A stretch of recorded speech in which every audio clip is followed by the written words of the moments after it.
नमस्कार विद्यार्थी मित्रांनो, मी प्रियंका ग्लोबल ऑनलाईन मराठीमध्ये आपल्या सगळ्यांचं मनापासून स्वागत करते.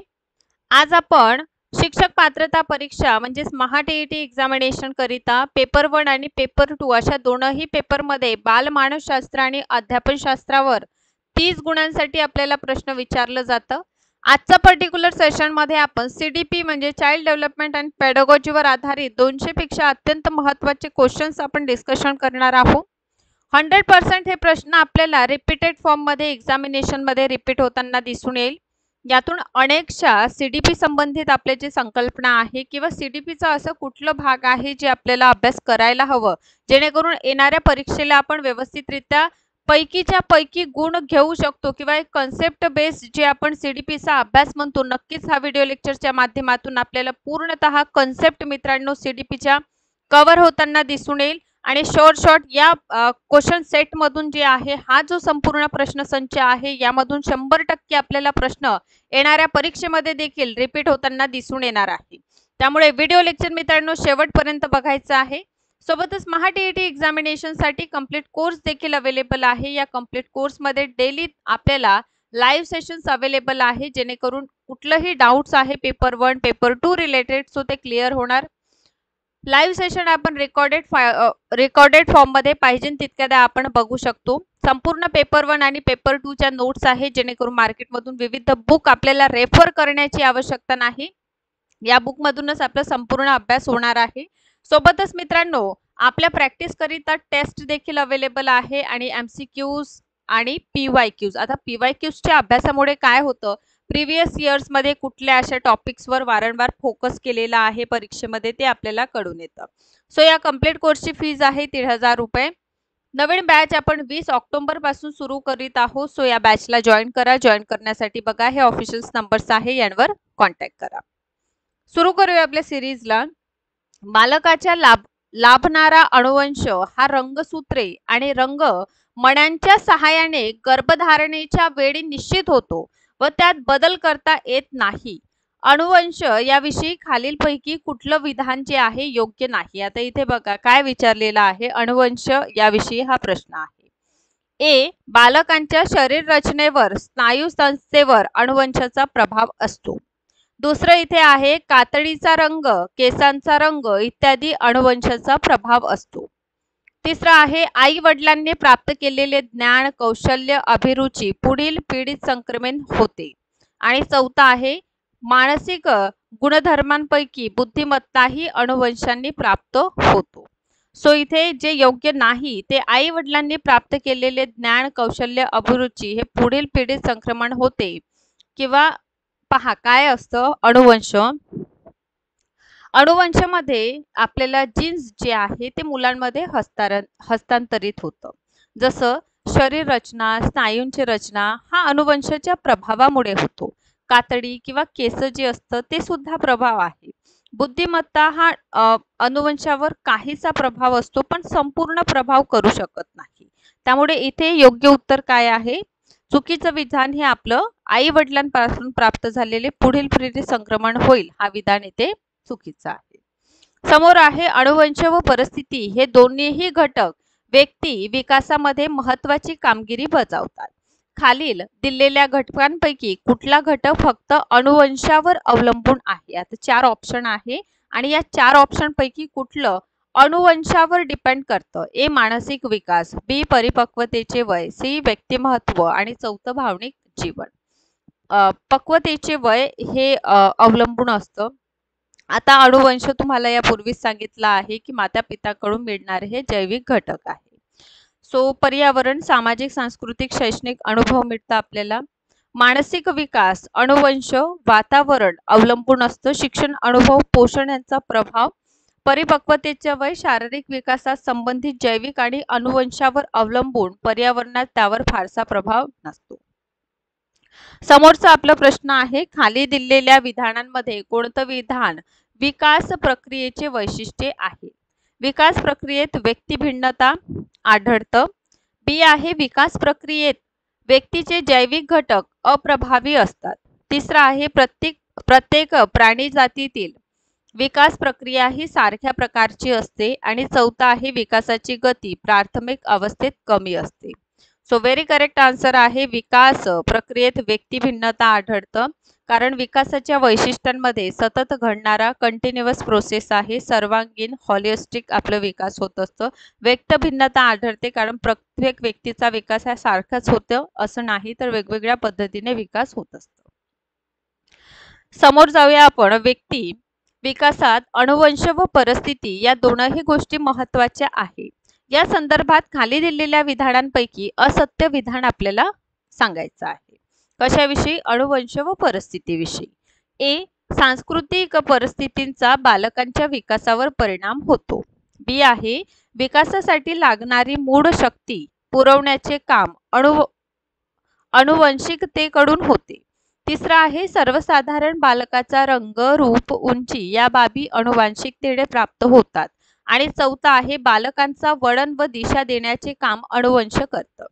तर बालकांना वळण आणि दिशा देण्याचं काम अनुवंश करतं हा विधान असत्य आहे. अनुवंश काय आहे? तर जैविक व अनुवांशिक घटक आपल्याला प्रदान होतं जसं की आपलं रंग, आपली उंची, आपली शरीर रचना, आपली स्नायू रचना हे अनुवंश आहे. तर यामध्ये आपल्याला दिसून येतं विकास जे आहे याला वळण देण्याचं काम अनुवंश करतं तर हे वातावरण करत असतं. ठीक आहे. अध्ययन संक्रमण हे संक्रमण हा एक महत्त्वाचा टॉपिक आपल्या एक्झामिनेशनसाठी आहे. सो यावर प्रश्न बघा कशा प्रकारे विचारले गेलेले आहे एक्झामिनेशन मध्ये. तर दोन अध्ययन पद्धतीमध्ये नुसते समान घटक संक्रमण करतात पण त्याहीपेक्षा अधिक स्पष्ट निश्चित स्वरूपांचे अध्ययन संक्रमण त्या दोन घटकांचं सामान्यीकरण केले तर घडतं. ही सामान्यीकरण अध्ययन संक्रमण उपपत्ती खालीलपैकी कोणत्या मानसशास्त्रांनी दिलेली आहे? पॅलहॅव, बॅगले, जेट्स आणि थॉर्नडाईक. सो हे दिलेलं आहे जट्स यांनी. तर जट्स यांनी जनरलायझेशन म्हणजे सामान्यीकरण या संकल्पनेवर भर दिला. यांनी काय म्हटलं एखाद्या विषयातील अनुभव तत्व म्हणजे जे प्रिन्सिपल्स आहे किंवा सार शोधून ते नवा संदर्भ समजून घेण्यासाठी तो सार आपण वापर करू शकतो. त्यामुळे संक्रमण होते म्हणजे प्रिव्हियस नॉलेज आणि आताचं म्हणजे दोघांना आपण काय करू शकतो जोडू शकतो समजून घेण्यासाठी प्रिव्हियस नॉलेज यूज करू शकतो. जटच्या मते फक्त समान घटक पुरेसे नाही अनुभवातून तत्वे सार काढल्यास दूरची आणि उपयुक्त संक्रमण जे आहे ते होत असतं. समोरचा प्रश्न आहे अध्ययन विषयांचे विश्लेषण करून त्यातील तत्व समजून घेणे विविध विषयांचे अध्ययन करताना त्यातील घटक सूत्रे नियम यांचा अभ्यास करून प्रत्यक्ष उपयोग करून त्यातील सार व सूत्र काढणे ही अध्ययन संक्रमण आहे. कुठलं? सामान्यीकरण उपपत्ती, बी शक्तिवादी उपपत्ती, सी आहे समान घटक उपपत्ती की बॅगलेची उपपत्ती. सो हे सामान्यीकरण उपपत्ती आहे. तर लक्षात घ्या सामान्यीकरण उपपत्ती काय असतं तर संकल्पनेवर यामध्ये भर दिला जातो म्हणजे एखाद्या विषयातील अनुभव काही तत्व सार समजून जो आहे नवा संदर्भ समजून घेण्यामध्ये त्याचा वापर केला जातो. त्यामुळे याचं योग्य उत्तर आहे सामान्यीकरण उपपत्ती. समोर आहे ती अधिक अध्ययन संक्रमणात घटकांमध्ये सामान्यीकरण होतं. संक्रमण होण्यासाठी त्या विषयातील एखादी कृती सहेतुक धैर्यनिष्ठ उद्दिष्ट समोर ठेवून करावयास सांगितली तर परिणामकारक होते. ही सहेतुक धैर्यनिष्ठ अध्ययन संक्रमण उपपत्ती खालीलपैकी कोणत्या मानसशास्त्राने मांडली? पॅलहॉफ, बी बॅगले, सी जट आणि चौथा आहे थॉर्नडाईक. सो बॅंगले यांनी मांडलेला आहे. तर बघा बॅंगले जे आहे एज्युकेशन फिलॉसॉफिस्ट यांनी पर्पोजिव्ह लर्निंग म्हणजे धैर्याभिमुख अभ्यास आणि अध्ययनातील उद्दिष्ट यावर भर दिला. त्यांनी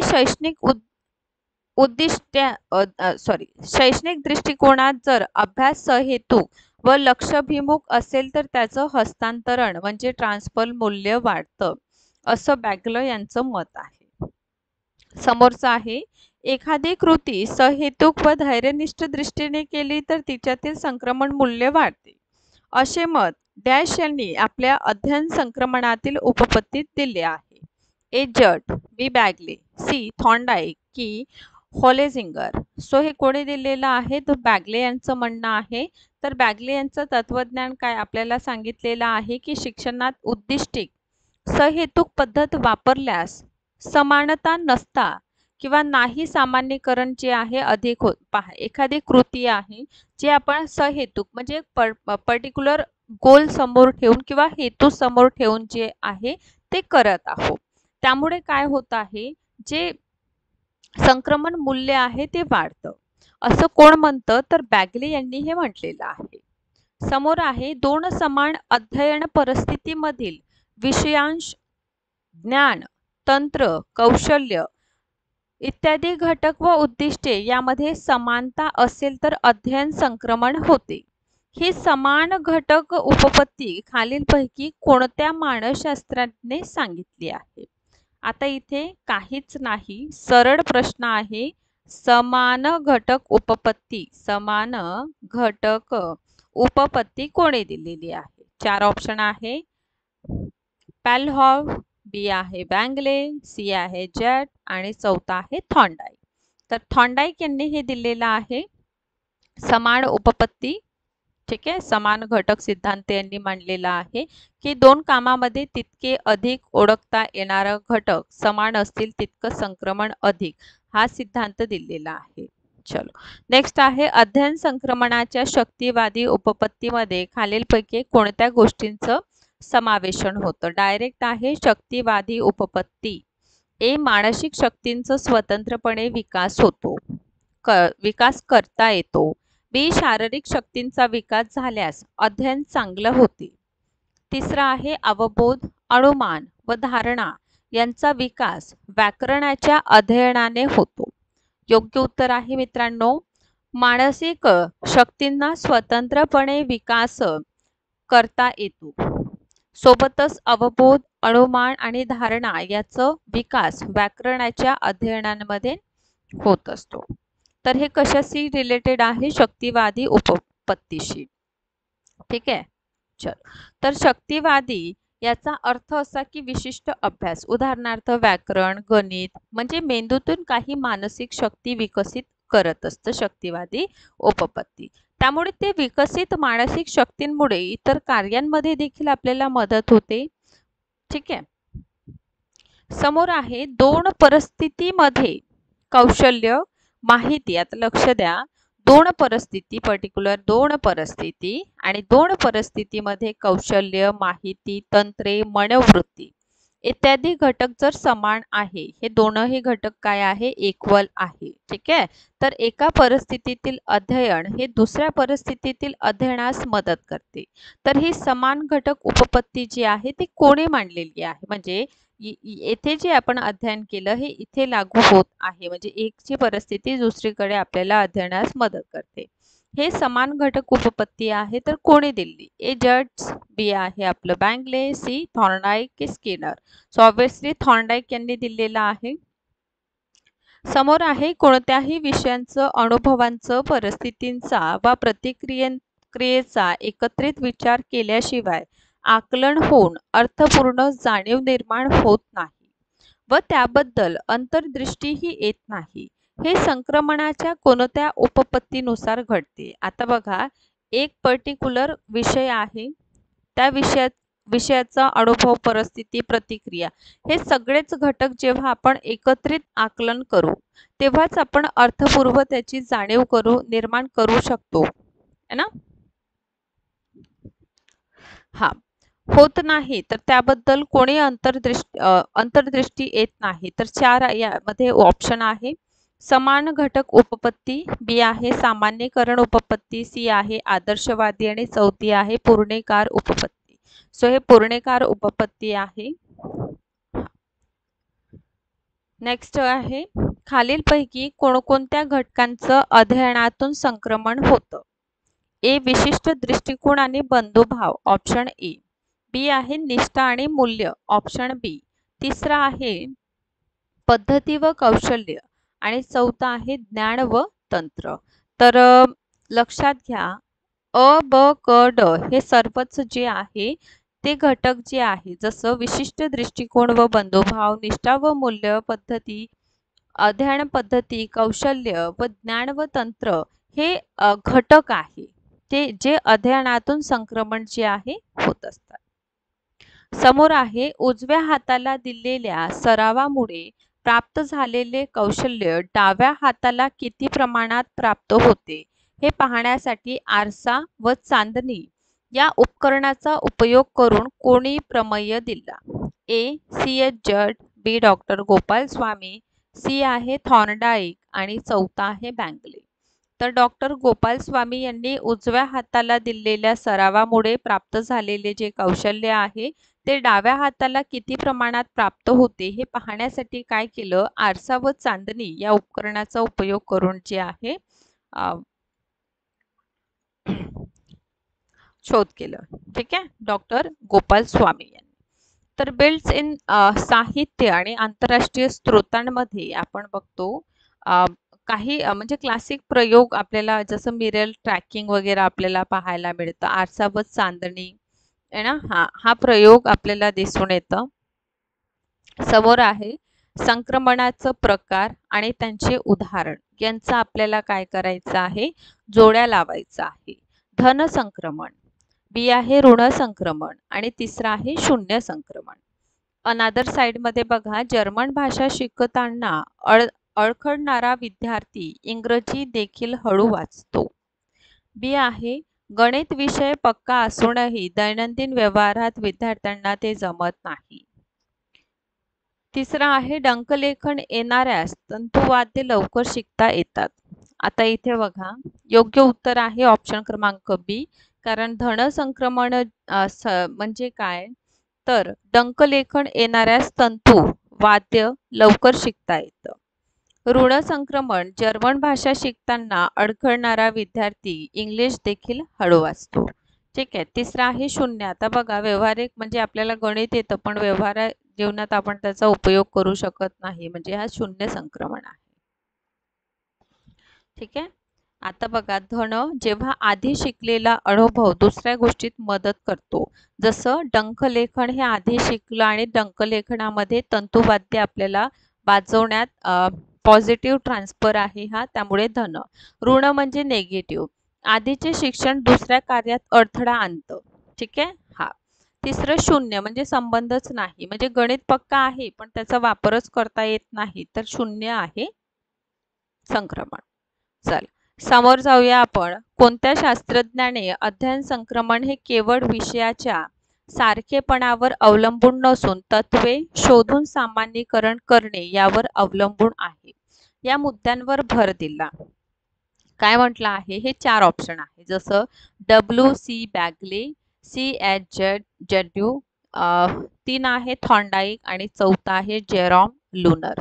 तर हे चार पैकी कुठले शास्त्रज्ञ आहे ज्यांनी अध्ययन संक्रमण हे केवळ विषयाच्या सारखेपण म्हणजे समानतेवर अवलंबून नाही तर तत्वे शोधून सामान्यीकरण करणे यावर अवलंबून आहे? तर हे सी एच जड्यू आहे ज्यांनी या मुद्द्यावर भर दिला आहे. समोरचा प्रश्न आहे, खालीलपैकी अध्ययन संक्रमणाबाबत कोणती विधाने ही सत्य आहे? ट्रू.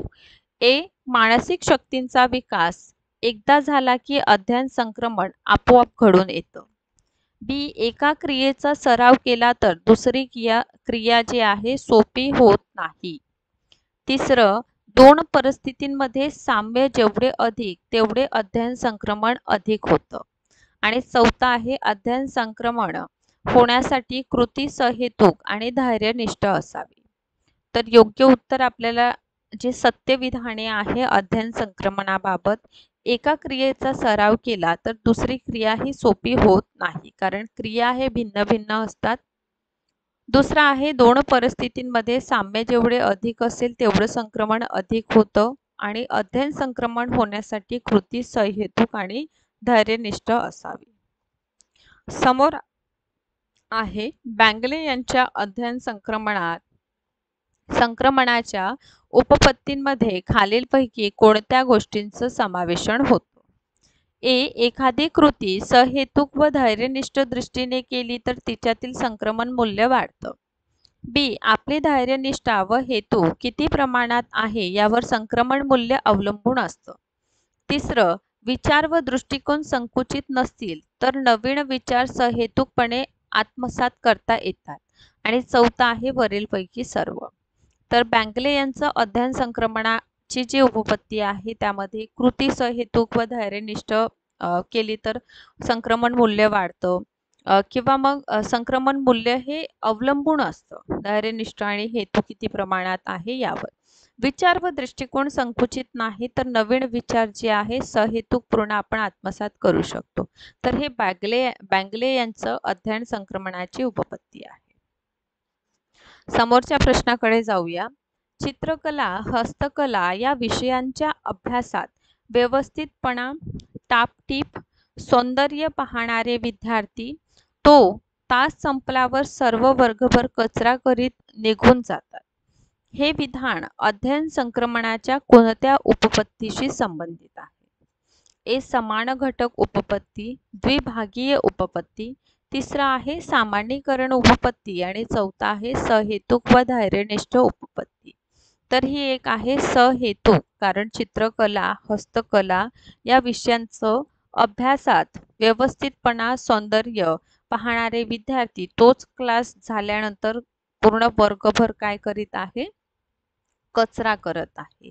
तर इथे अभ्यासाची एखादी सवय आत्मसात केली जी इतर परिस्थितीमध्ये लागू येते है ना, तर त्यामुळे योग्य आहे सहेतुक आणि धैर्यनिष्ठ उपपत्ती. समोरचा आहे रमेशला हार्मोनियम वाजवता येतं म्हणून तो वायलिन वाजवायला लवकर शिकला. तसेच रीनाला बॅडमिंटन येत असल्यामुळे ती टेनिस खेळायला लवकर शिकली. या उदाहरणातून शिक्षण संक्रमणाचं कोणत्या उपपत्तीचा बोध होतो? आता लक्षात घ्या, हा रमेश आहे जो काय करीत आहे? हार्मोनियम वाजवतो आहे ना. आता त्याला हार्मोनियम येतं त्यामुळे तो वायलिन जे आहे, वायोलिन हे सुद्धा तो लवकर शिकला. इथे रीना आहे जिला बॅडमिंटन येतं आणि बॅडमिंटन तिला येतं त्यामुळे ती काय करीत आहे? टेनिसही खेळत आहे. तर एक प्रिव्हियस, आता चार ऑप्शन बघा. आदर्शवादी उपपत्ती, बी आहे पूर्ण कारकवादी उपपत्ती, समान घटकांची उपपत्ती की सामान्यीकरण उपपत्ती. तर हे समान आहे कारण एकाचं जे काही नॉलेज आहे ते दुसरीकडे जात आहे. ठीक आहे, समान यात साधने कौशल्य साम्य आहे है ना. थॉर्नडाईकने हा सिद्धांत दिलेला आहे. तर समोर बघा, अध्ययन संक्रमणाची सामान्यीकरण उपपत्ती कोणी मांडली? जॅड्यू, बी आहे थॉर्नडाईक, सी डीजे की बँगले. तर जॅड्यू यांनी मांडलेला आहे, जड यांनी मांडलेला आहे. समोरचा आहे सायकलवर तोड सांभाळता आला की स्कूटर किंवा मोटारसायकल शिकण्यास त्याचा उपयोग होतो. हे डॅश संक्रमणाचे उदाहरण आहे. ए धन, बी ऋण, सी शून्य आणि यापैकी नाही. तर हे धन संक्रमणाचं उदाहरण आहे. गेझेल यांनी विकासाची संकल्पना मांडताना डॅश यावर भर दिला.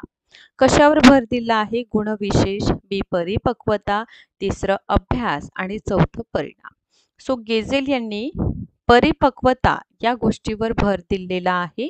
तर लक्षात घ्या, मानसशास्त्रज्ञ आर्नोस्ट गेझेल जे आहे यांनी बालविकासाची संकल्पना मांडताना सांगितलं की मुलांचा विकास मुख्यतः जैविक बायोलॉजिकल परिपक्वता जे आहे त्यावर अवलंबून असतं.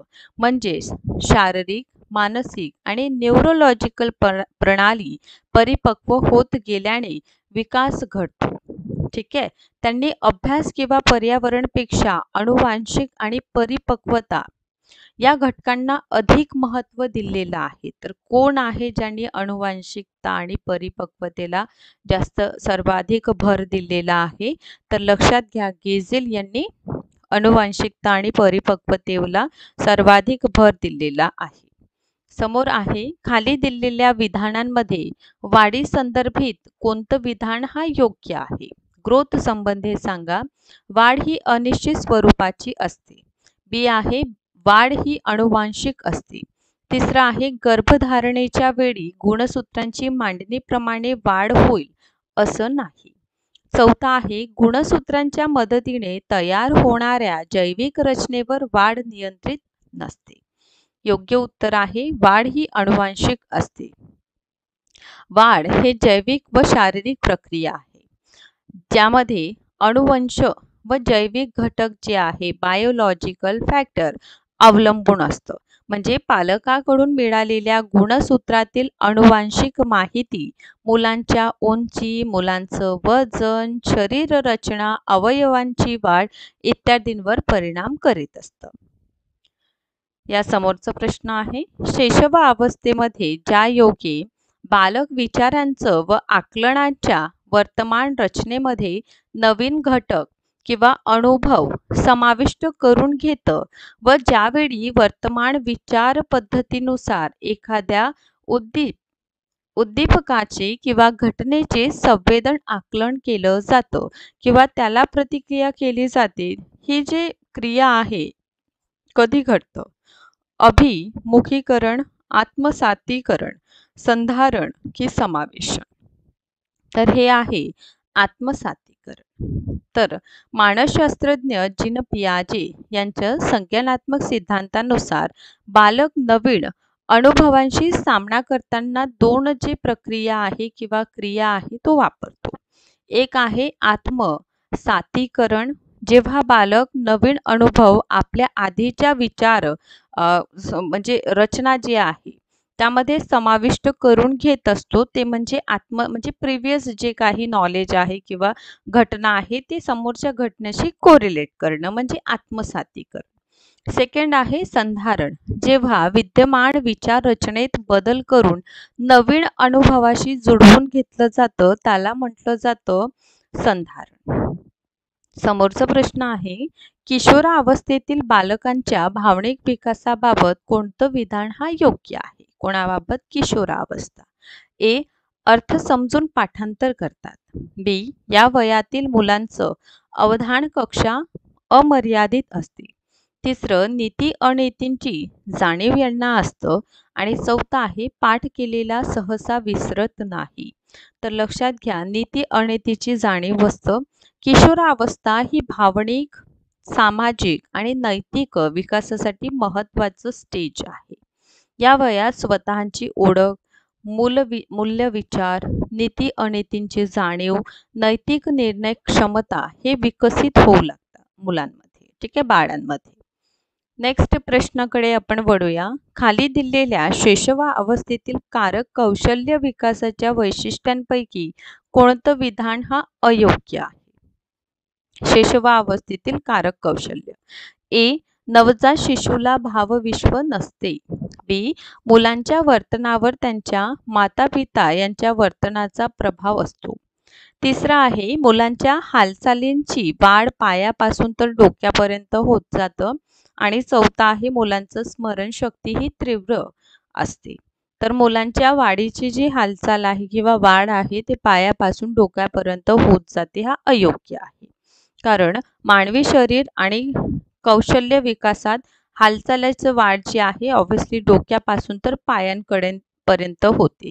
म्हणजे आधी डोकं आणि मान नियंत्रित होतात, नंतर खांदे, हात आणि शेवटी हे पाय. त्यामुळे चुकीचं जे आपलं ऑप्शन आहे ते ऑप्शन क्रमांक 3 आहे. चौथा आहे, एलिझाबेथ हरलॉक यांनी विकासाची संकल्पना मांडताना कुठलं असं गोष्ट आहे किंवा वैशिष्ट्य आहे ज्यावर भर दिला आहे? ए, परिपक्वता. बी, नवक्षमता. सी आहे गुणविशेष. आणि चौथा आहे परिणाम. तर परिपक्वतेवर यांनी भर दिलेला आहे. एलिझाबेथ हरलॉक यांनी विकासाची संकल्पना मांडताना परिपक्वता यावर भर दिला. त्यांचं मत आहे की सामाजिक विकास म्हणजे सामाजिक अपेक्षेनुसार वागण्याची क्षमता प्राप्त करणे, ज्यामध्ये परिपक्वता जी आहे महत्त्वाची असते. नेक्स्ट आहे वयाच्या 3ऱ्या वर्षापर्यंत विविध ज्ञान इंद्रियांची कार्यक्षमता व मज्जासंस्थेचा विकास झपाट्याने होत असल्याने मानसिक विकासही जलद होतो, असं प्रतिपादन कोणी केलं आहे? ए बूट, बी आहे टिचनर, सी स्किनर आणि चौथा आहे थर्डन आणि थॉर्नडाईक. सो थर्स्टन आणि थॉर्नडाईकचं प्रतिपादन आहे. नेक्स्ट आहे नवीन जन्म घेणाऱ्या अपत्यांमध्ये प्रत्येकी गुणधर्मांच्या बाबतीत सरासरीकडे जाण्याचा गुणधर्म असतो. याला आनुवंशिकतेचा कुठलं नियम म्हणतात? समानतेचा, गुणधर्म बदलाचा, आदर्शीकरणाचा की परागामित्वाचा? तर हा परागामित्वाचा सिद्धांत आहे. ठीक आहे. फ्लेडर्सच्या आंतरक्रिया विश्लेषणाची खालीलपैकी कोणती मर्यादा योग्य आहे? ए, यात कृतीवर जास्त भर दिला जातो. बी, यामध्ये निरीक्षकास अनन्यसाधारण महत्त्व असतं. सी आहे निरीक्षणावरून निष्कर्ष सहजपणे काढता येतात. की 4, या तंत्रात पाठाबद्दलचे निरीक्षण ताबडतोब विद्यार्थ्यांना सांगता येतात.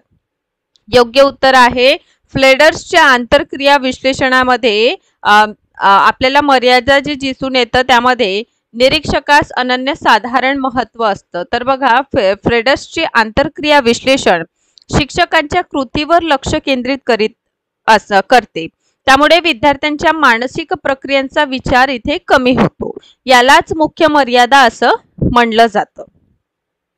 समोरचा प्रश्न आहे खालीलपैकी कोणत्या प्रतिमानांमुळे विद्यार्थ्यांचं भावनिक विकासाला मदत होऊन विद्यार्थी संयमाने वागतात, तणाव असलेल्या परिस्थितीत समतोल राखतात व आवश्यक तेथे पुढाकार घेऊन मदत करतात?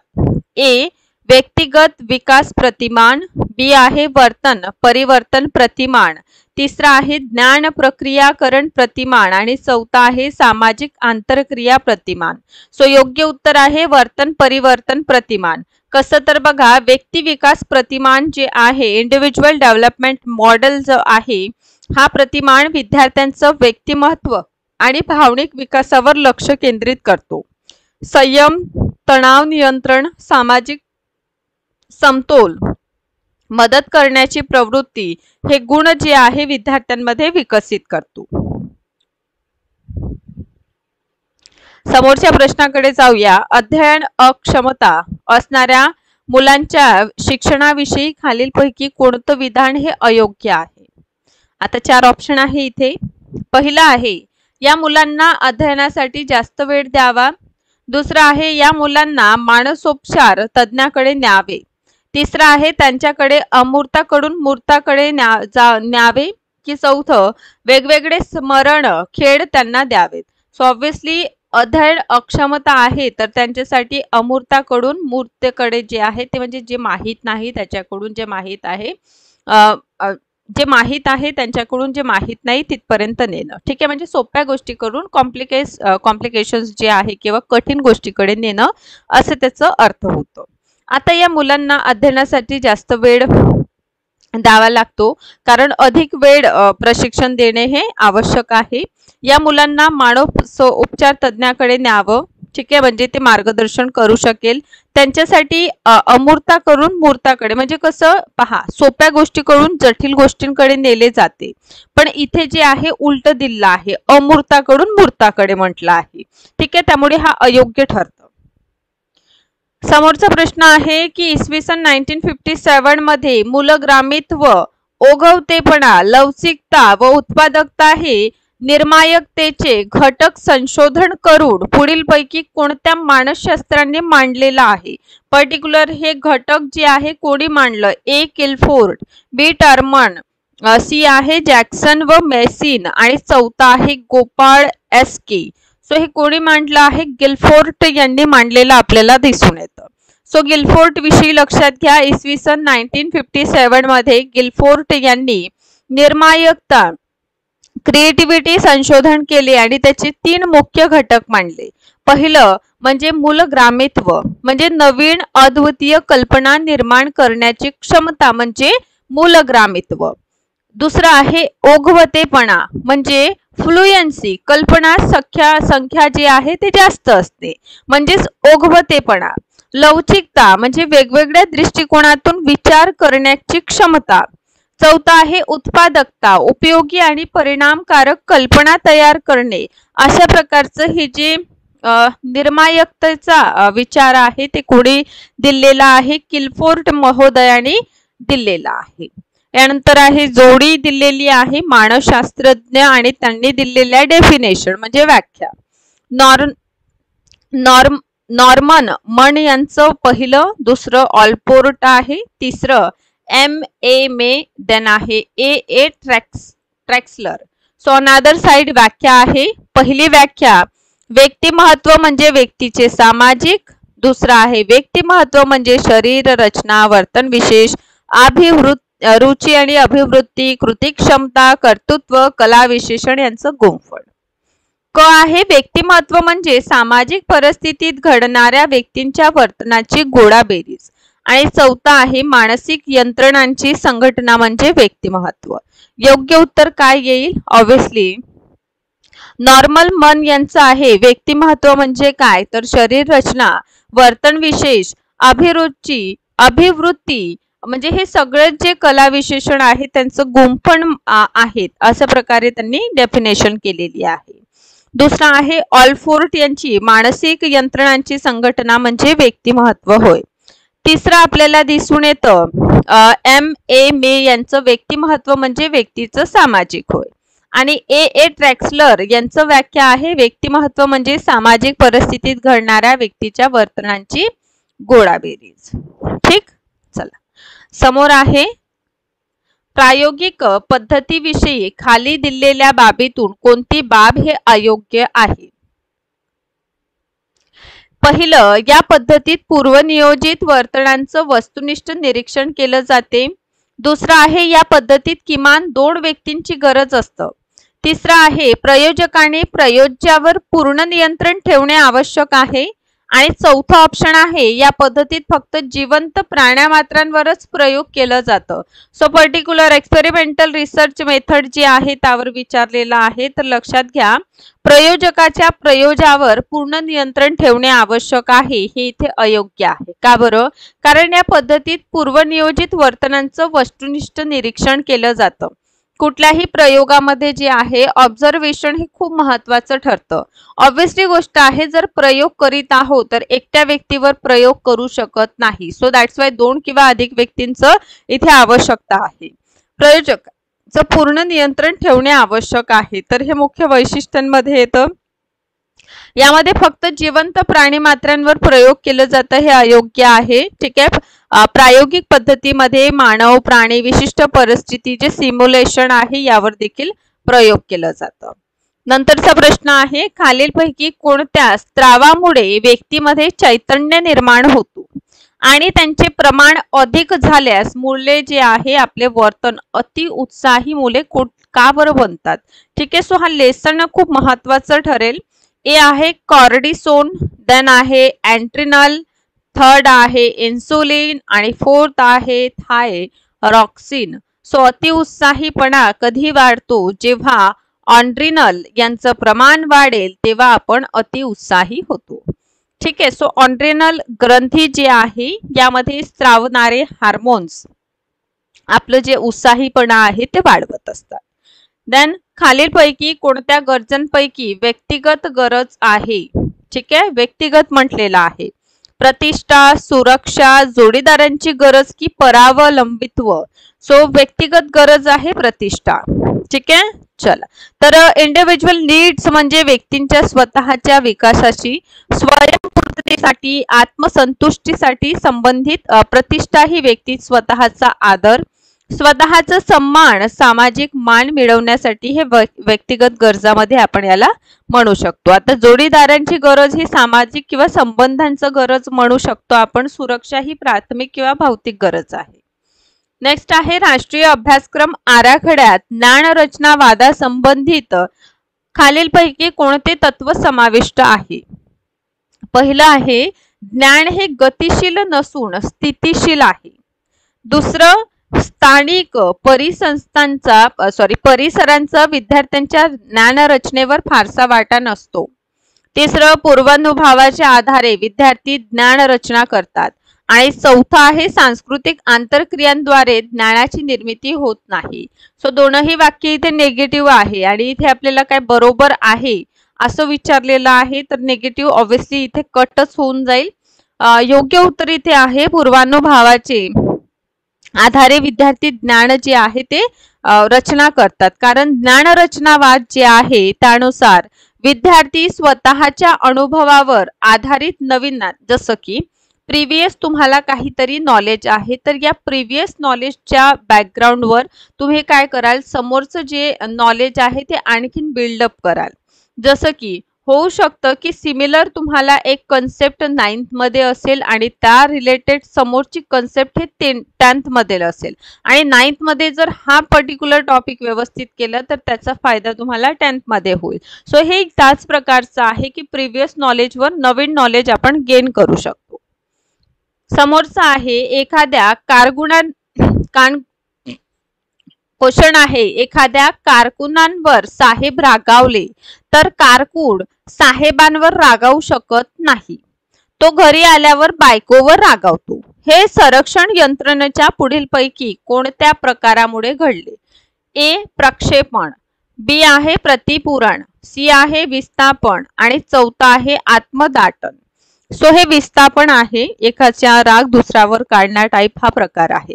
विस्थापन म्हणजे काय होतं तर बघा, विस्थापन म्हणजे व्यक्ती आपलं राग, ताण, मानसिक जे काही भावनात्मक प्रतिक्रिया आहे ते व्यक्त करू शकत नाही. ठीक आहे, सो त्याला म्हटलं जातं विस्थापन. ऑब्विसली बॉसने रागवल्यानंतर तो काही बोलणार नाही, पण नक्कीच तो काय करू शकतो, घरी जाऊन आपल्या घरच्यांवर ओरडेल. ठीक आहे.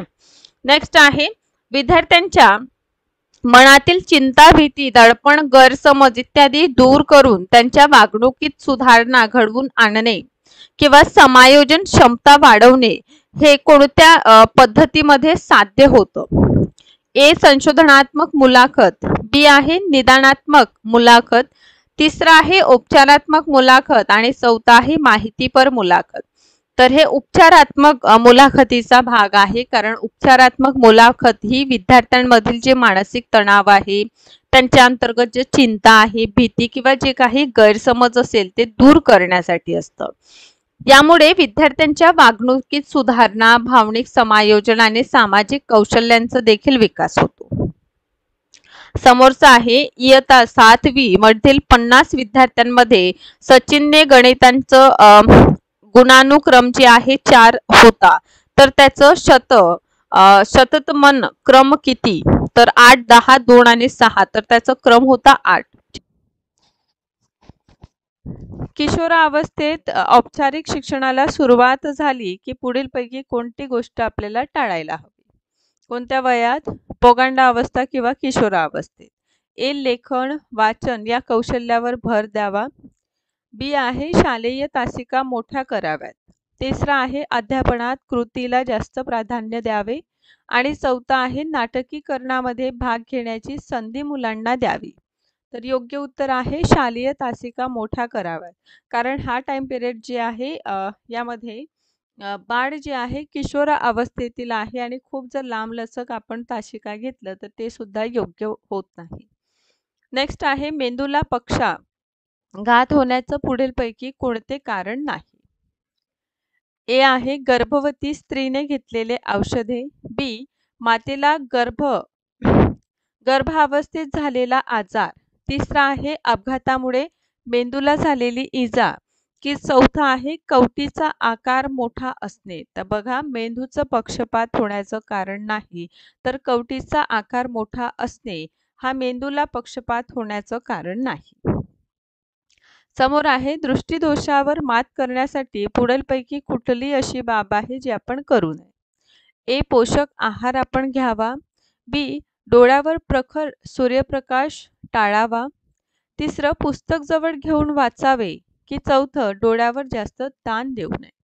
तर ऑब्विसली दृष्टिदोष आपल्याला मात करायचा आहे, तर आपण पुस्तक जवळ घेऊन न वाचावे. ठीक आहे. नेक्स्ट आहे, हॉर्वर्ड आणि रॉथवे यांच्या मते शारीरिक विकासाचा वेग डॅश वर्षापर्यंत खूप असतो. एक वर्ष, दुसरं 2 वर्ष, 3 वर्ष की 4 वर्ष. सो हार्वर्ड्स आणि थॉर्ड रॉथवे यांच्या मते शारीरिक विकासाचा वेग जो आहे ते 2 वर्षापर्यंत खूप असतो. समोर आपल्याला जोडी लावायचा आहे.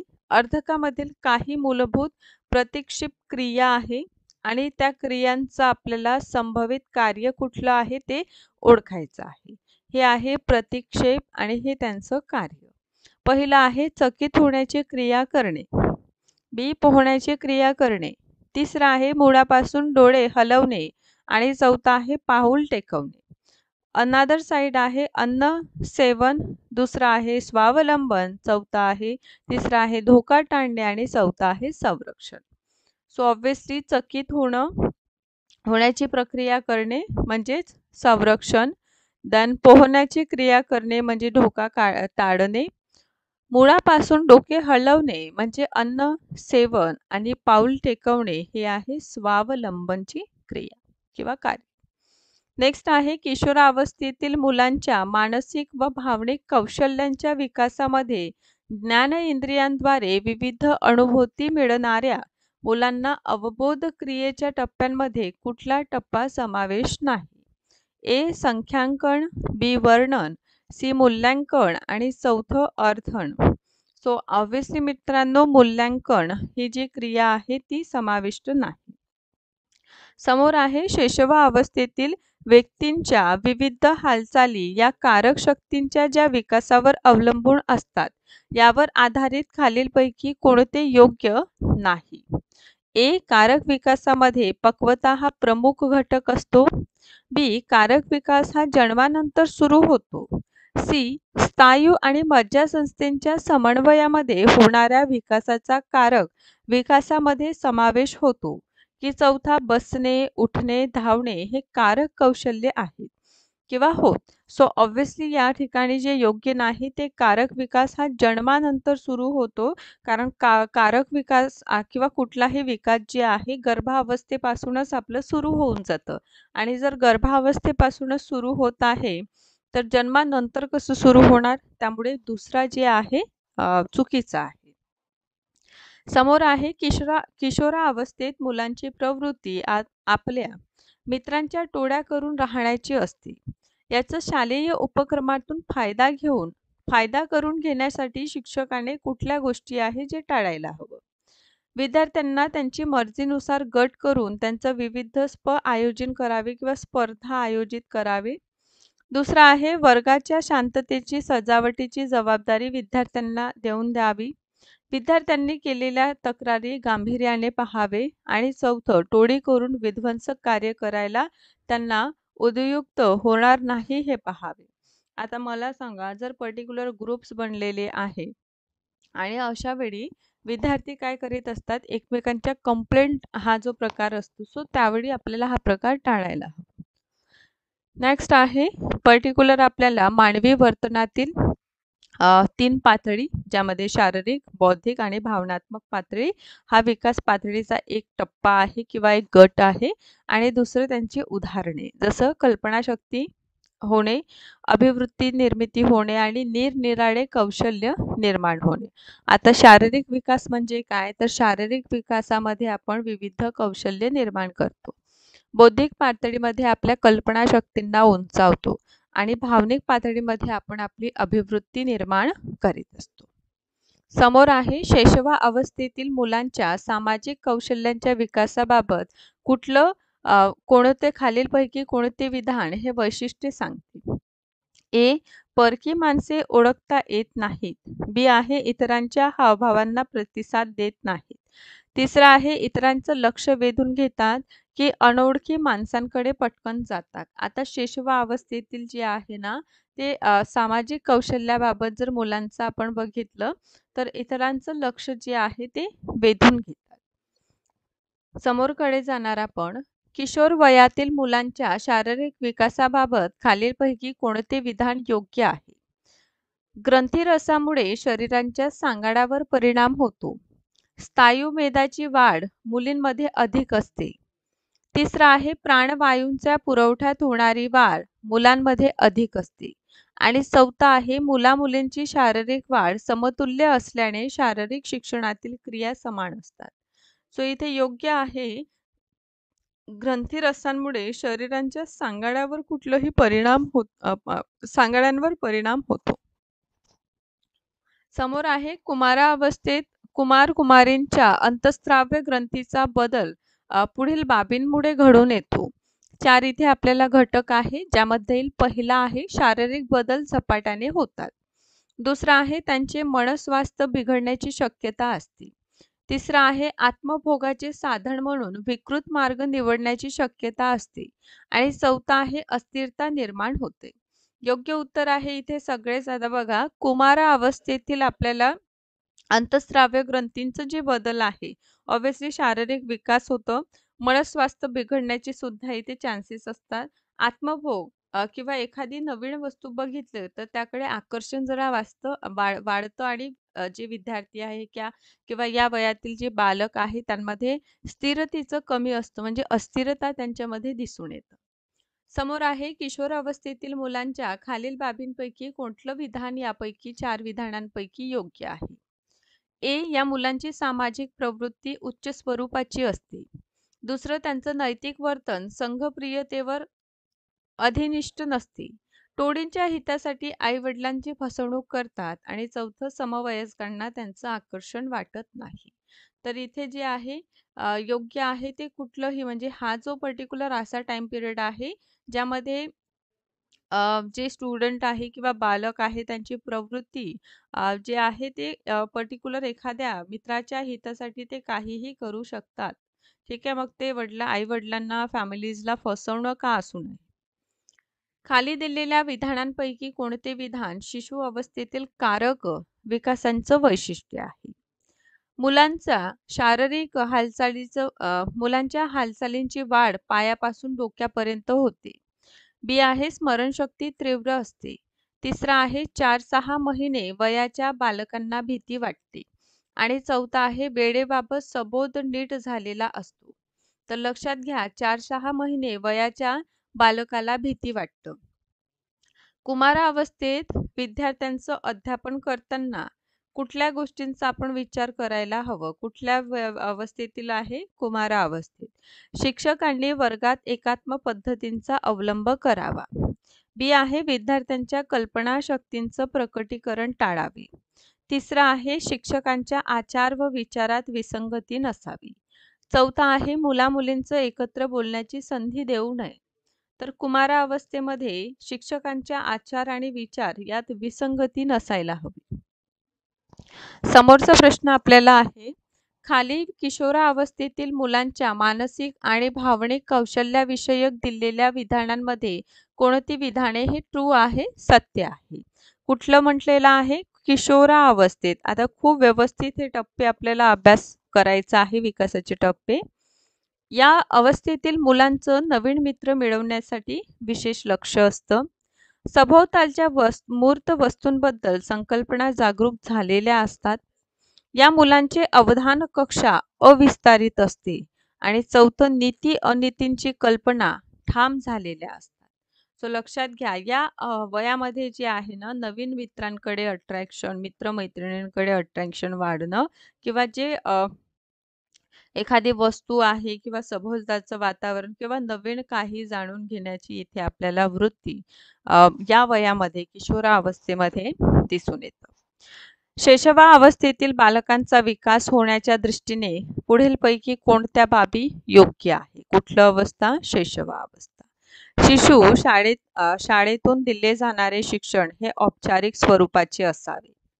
दुसरा आहे शैक्षणिक कार्यक्रमाची कालमर्यादा ही कमी वेळाची असावी. तिसरा आहे बालकांना चांगल्या सवयी लावाव्यात. आणि चौथा आहे बालकांकडून अनेक कृती करून घ्याव्यात.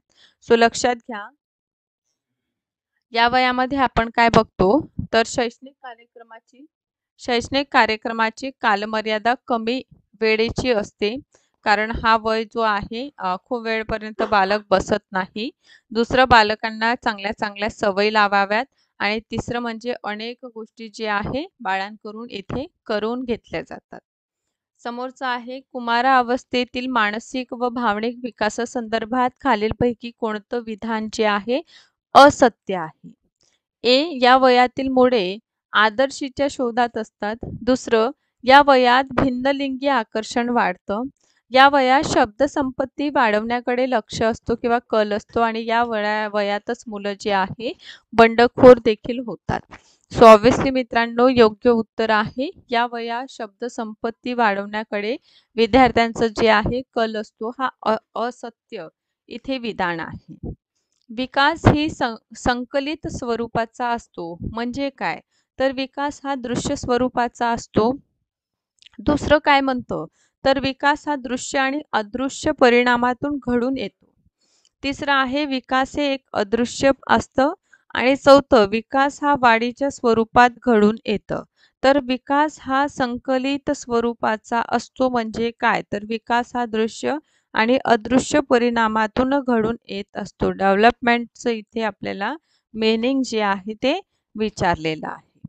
समोर आहे विकासांच्या मस्तकानुवर्ती आणि शीर्षपाद या तत्वानुसार बालकांच्या विकसित बदलांची दिशा ही जमिनीकडून आकाशाकडे असते. शरीराच्या मध्यभागापासून बाह्य भागांकडे असतं. डोक्यापासून पायापर्यंत असते की प्रजनन संस्थेकडून डोक्याकडे असते.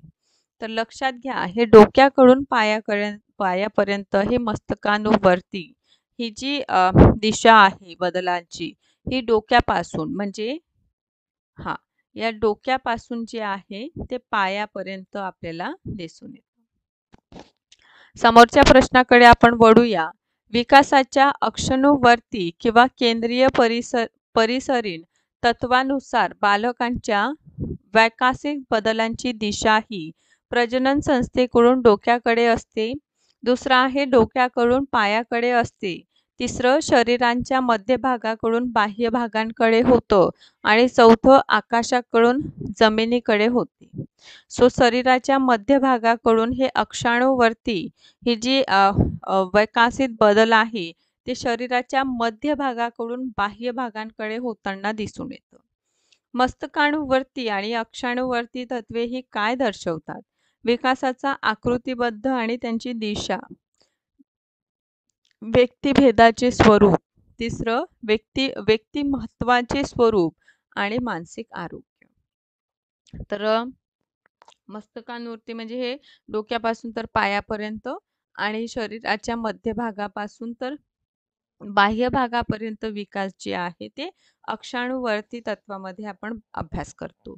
सो विकासाचा आकृतीबद्ध व त्याची दिशा हे काय करीत आहे दर्शवित आहे. विकास हा स्थूलांकडून सूक्ष्मांकडे होतो याचा अर्थ काय? बालक सुरुवातीला ढोबळ क्रिया करते. दुसरं बालक सुरुवातीस सूक्ष्म क्रिया करू लागते. तिसरं आहे बालक सुरुवातीला ढोबळ क्रिया करून त्यानंतर त्यातील सूक्ष्म जे कौशल्य आहे ते आत्मसात करते. की चौथं बालक सुरुवातीला सूक्ष्म कौशल्यात्मक प्रक्रिया करू लागल्यानंतर त्या ढोबळ प्रक्रिया करायला लागतात. सो बालक जे आहे सुरुवातीला ढोबळ क्रिया करून त्यातील सूक्ष्म कौशल्य स्वतः आत्मसात करीत असतो. नेक्स्ट आहे कुमारा अवस्थेत मानसिक वादळाचं व भावनिक ताणाचा कालखंड का बरं म्हणतात किंवा कोणी म्हटलं आहे? स्टॅनले हॉलने, जीन पियाजे, कोडार्ड आणि चौथा आहे कोल्हबर्ग.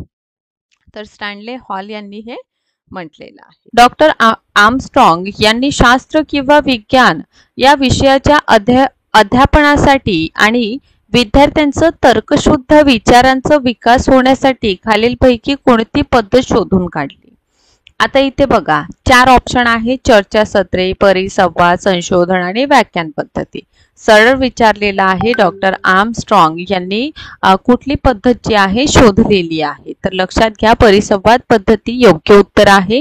कारण डॉक्टर आर्मस्ट्रॉंग यांनी शोधून काढलेली शिक्षण पद्धत म्हणजे संशोधन पद्धत आहे, ज्यामध्ये विद्यार्थी स्वतः प्रयोग करून निरीक्षण करून शिकतात. या व्यतिरिक्त तर्कशुद्ध जी विचारशक्ती आहे, लॉजिकल थिंकिंग जे आहे ते डेव्हलप होण्यासाठी हे मदत करतं.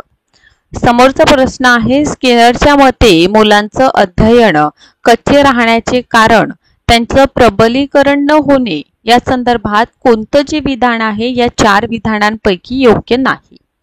अ. प्रबलीकरण न होण्याचे कारण प्रोत्साहनाचा प्रभाव असते.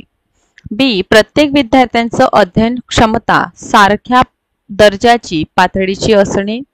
तिसरं आहे अध्ययन घटकांच्या सरावांचा अभाव असणे. आणि चौथा आहे व्यक्तिगत अध्ययन पद्धतीचं सोय केल्यास प्रबलीकरण चांगले होते. तर लक्षात घ्या कोणतं योग्य नाही.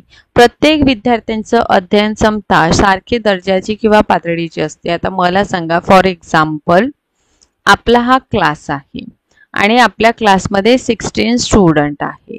आता एखादे घटक जर मी तुम्हाला समजून देत आहे तर तो घटक जे आहे सगळ्यांना सारखा समजेल का? किंवा हे जे विद्यार्थी आहे सगळे 60ही विद्यार्थी फर्स्ट रँक वालेच आहे का? किंवा काही मध्यम असेल, काही जे आहे अत्यंत कमी त्यांचा IQ असतं किंवा त्यांचं स्लो लर्नर ज्याला आपण म्हणतो ते असतं. त्यामुळे सगळ्यांची अध्ययन क्षमता सारखी आपल्याला पाहायला मिळत नाही. ओके, चलो नंतरचा प्रश्न आहे, 3 उपागम आणि त्याच्याशी संबंधित आशयाचा फरक दिलेला आहे. तर आपल्याला काय करायचं आहे, उपगम आणि आशय यांचा जोड्या लावायचा आहे. इथे बघा पेडागॉजी, एंडोगॉजी आणि म्युटागॉजी. सो इथे आशय बघा, आशय विद्यार्थी ठरवतात, आशय शिक्षक ठरवतात, या शिक्षक विद्यार्थी आशय ठरवतात. तर इथे योग्य उत्तर आहे. आता लक्षात घ्या, पेडागॉजी मध्ये आशय जे आहे शिक्षक ठरवतात. देन आपण बघतो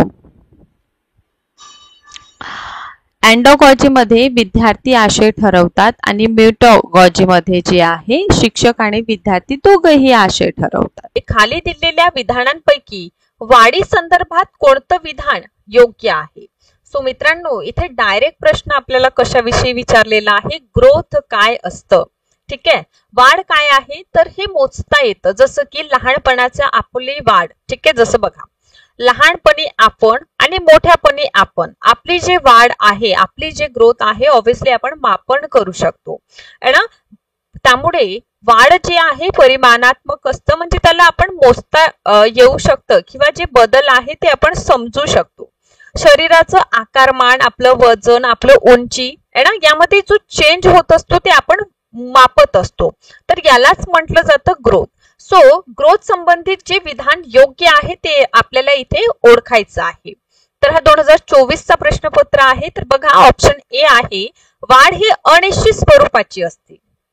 इथे ऑप्शन बी म्हटलेला आहे, वाढ ही अनुवांशिक असते. तिसऱ्या क्रमांकाचं इथं ऑप्शन दिलेला आहे, गर्भधारणेच्या वेळी जे गुणसूत्रांची मांडणी प्रमाणेच वाढ होईल असं नाही. तर चौथा आपल्याला ऑप्शन दिलेला आहे, गुणसूत्रांच्या मदतीने तयार होणाऱ्या जैविक रचनेचं वाढ नियंत्रित नसते. तर मित्रांनो, इथे जे योग्य उत्तर आपल्याला दिसून येतं, गर्भधारणाच्या वेळी गुणसूत्रांची मांडणीप्रमाणे वाढ होईल असं नाही. सो हा इथे आपल्याला व्हेरी व्हेरी करेक्ट जे आहे ना आन्सर दिसून येतं. कारण मूल जन्माला आल्यानंतर जशी त्याची वाढ होते तशी मातीच्या उदरात गर्भधारणा झाल्यापासून जन्मापर्यंत वाढ होत असतो. वाढ हा सर्वांगीण असतं. वाढीमध्ये अनुवांशिक कार्य आपल्याला दिसून येतं.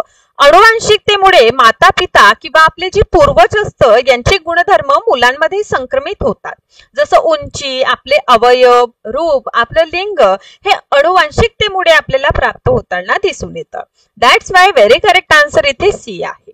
आय होप तुम्हाला वाढीविषयी कळलेलं आहे की वाढ कशी असतं, हे संख्यात्मक असतं, म्हणजे जे काही चेंजेस होत आहे, बदल होत आहे हे आपण मोजू शकतो. तर यातून आपल्याला लक्षात आलेलं आहे की ग्रोथचा जो टॉपिक आहे, बालकांची वाढ आणि विकास हा जो टॉपिक आहे तो अत्यंत महत्वाचा आहे. त्यामुळे येणाऱ्या परीक्षेमध्ये या टॉपिक मधील व्यवस्थित अभ्यास करा. ग्रोथ विषयी सगळ्या संकल्पना आपल्या क्लिअर ठेवा. समोरच्या आपण प्रश्नाकडे जाऊया. खाली दिलेल्या शैशवा अवस्थेतील कारक कौशल्य विकासाच्या वैशिष्ट्यांपैकी कोणतं विधान इथे अयोग्य आहे? आता बघा, शैशवा अवस्था जी आहे, ज्याला आपण बाल्य अवस्था देखील म्हणतो, 6 ते 12 वयोगटातील हा पर्टिक्युलर पार्ट असतो. आणि या पर्टिक्युलर टाइम पिरियड मध्ये कुठलं विधान अयोग्य आहे? ऑप्शन ए, नवजात शिशुला भावविश्व नसते. ऑप्शन बी, मुलांच्या वर्तनावर त्यांच्या मातापितांचं वर्तनांचा प्रभाव असतो. ऑप्शन सी आहे, मुलांच्या हालचालींची वाढ पायापासून डोक्यापर्यंत होत जातं. आणि ऑप्शन 4 दिलेला आहे, मुलांची स्मरणशक्ती तीव्र असतं. आता शेषवा अवस्था जे आहे त्याविषयी आपण थोडा जाणून घेऊया. आता इथे काय म्हटलं आहे, नवजात शिशुला भावविश्व नसणं, हा आपला पहिला ऑप्शन आहे. आता हा अयोग्य कसा आहे ते आपण जाणून घेऊया. यातून मित्रांनो आणखीन एक महत्वाची गोष्ट आपण म्हणू शकतो की विकासाच्या ज्या अवस्था आहे, बालकांच्या विकासाचे जे टप्पे आहे, कालावधी आहे, मग ते जन्मपूर्व अवस्था असू द्या किंवा जन्मोत्तर अवस्था असू द्या, हा पर्टिक्युलर टॉपिक व्यवस्थित करा. बघा, शेषवा अवस्था काय आहे, तर शेषवा अवस्थेमध्ये आपण बघतो की जन्मापासून तो 2 वर्षापर्यंत जे आहे पर्टिक्युलर आपलं शेषवा अवस्था आहे. 1 ते 5 वर्ष आपण याला गृहीत धरूया. नवजात बालकांचं इथे जे वजन असतं, वजन आहे ना, उंची जे आहे, हे सगळ्या गोष्टी इथे आपण पाहतो. या व्यतिरिक्त आपण जे आहे, हे लहान बाळ जे आहे ना, प्रदीर्घ काळपर्यंत झोपत असतात, बरोबर. त्यांचं होठ बघा, ते जांभया देतात, शिंकतात, ते भावदर्शन आपल्या समोर प्रकट करतात, गदगदने त्यांचं हसणं, हे सगळं काय आहे, ऑब्व्हियसली भावना आहे. आणि इथे काय म्हटलेलं आहे, नवजात शिशुला भावविश्व नसतं, ऑब्व्हियसली त्यांना इमोशन आहे. So that's why very correct answer is a. Next question आहे, हा जो प्रश्न विचारलेला आहे, संवेदनाविषयी कोणतं वैशिष्ट्य किंवा विधान योग्य नाही असं आपल्याला प्रश्न विचारलेला आहे. यासाठी मित्रांनो 4 ऑप्शन आहे. बाह्य उद्दीपका संबंधित प्राथमिक स्वरूपांची मानसिक प्रक्रिया, ठीक आहे. ऑप्शन बी मध्ये बघा, बाह्य उद्दीपकाविषयी केवळ जाणीव म्हणजे संवेदना, ठीक आहे. सी आहे, बाह्य उद्दीपिकाविषयी ज्ञान होणे किंवा म्हणजे संवेदना असतं. की ऑप्शन 4, बाह्य उद्दीपिकाशिवाय संवेदना होणं शक्य नाही. तर मित्रांनो, संवेदना म्हणजे काय, तर सर्वप्रथम हे जाणून घेऊया, तेव्हाच आपण योग्य उत्तर देऊ शकतो. तर यातून आणखीन एक महत्वाचा टॉपिक आपल्याला मिळालेला आहे, ते म्हणजे संवेदना. आता संवेदना काय आहे, तर संवेदना ही मेंदूमध्ये होणारी एक प्रायमरी मानसिक प्रक्रिया आहे, ठीक आहे. आता या प्रक्रियेमुळे काय होत असतं, तर आपल्याला बाह्य जगाची जाणीव होतं, ठीक आहे. त्यामुळे हे आपल्याला माहित असावं. योग्य उत्तर इथे ऑप्शन क्रमांक सी आहे, बाह्य उद्दीपिका विषयाचे ज्ञान होणे म्हणजे संवेदना होय, ठीक आहे. म्हणजे पर्टिक्युलर आपल्याला त्या वस्तूविषयी, त्या गोष्टीविषयी सेन्सेस जे आहे ते जागृत होतात. एखादी वस्तूची किंवा घटनेची आपल्याला जाणीव होत असतं. आणि मानसिक प्रक्रिया जसं की अवबोधन म्हणजे परसेप्शन जे आहे याचा परिणाम असतो. That's why very correct answer is C. Next आहे, आपणास जो अवबोध होतो तो आकृती व पार्श्वभूमी या स्वरूपात होत असतो. या समष्टीवादांच्या म्हणण्या खालीलपैकी योग्य विधानांना पुष्टी देत नाही. म्हणजे कोणतं अयोग्य आहे, कशाविषयी, तर समष्टीवाद्य. आता इथे एक जाणून घ्या, समष्टीवाद्य काय आहे. कोणत्याही वस्तूबद्दल मत व्यक्त करताना केवळ त्या वस्तूंची पार्श्वभूमी लक्षात घेणे गरजेचे नसतं. कारण आकृती आणि पार्श्वभूमी ह्या दोन्हीही एकत्रितपणे अवबोधाला कारण देतात, म्हणजे परसेप्शनला कारण देतात. एखादी वस्तू मी जसं पाहत आहे, जसं हा एखादी चौकोन असू द्या, त्रिकोण असू द्या, याच्याकडे पाहण्याचं माझं व्ह्यू काय आहे, ठीक आहे, हे लक्षात घ्यावं लागतं. 4 ऑप्शन आहे इथे. पहिला आहे, संवेदनेला अर्थ लावताना आकृती व पार्श्वभूमी या दोनही गोष्टी विचारात घ्याव्या लागतात. बी आहे, कोणत्याही वस्तूबद्दल मत व्यक्त करताना त्या वस्तूंची पार्श्वभूमी लक्षात घेणे गरजेचे नसतं. सी आहे, आकृती व पार्श्वभूमी यात बदल होऊ शकतो. आणि चौथा आहे, हा बदल अनुभव घेणाऱ्या व्यक्तींवर, वस्तूंच्या स्वरूपांवर अवलंबून असतो. तर मित्रांनो, योग्य उत्तर आहे की हा बदल जो आहे म्हणजे अवबोध जे आहे, परसेप्शन जे आहे, ते आपल्या आपण म्हणू शकतो की व्यक्तिनिष्ठ असतं. पर्टिक्युलर एखाद्या वस्तूबद्दल आपल्या बघण्याचा दृष्टिकोन किंवा एखाद्या वस्तूंचं वैशिष्ट्य पाहून आपण त्याला कितपत प्रभावित झालो या अनुषंगाने असतं. त्यामुळे हा बदल जे आहे ना, तो अनुभव घेणाऱ्या व्यक्तींवर आणि वस्तूंच्या स्वरूपांवर अवलंबून असतो.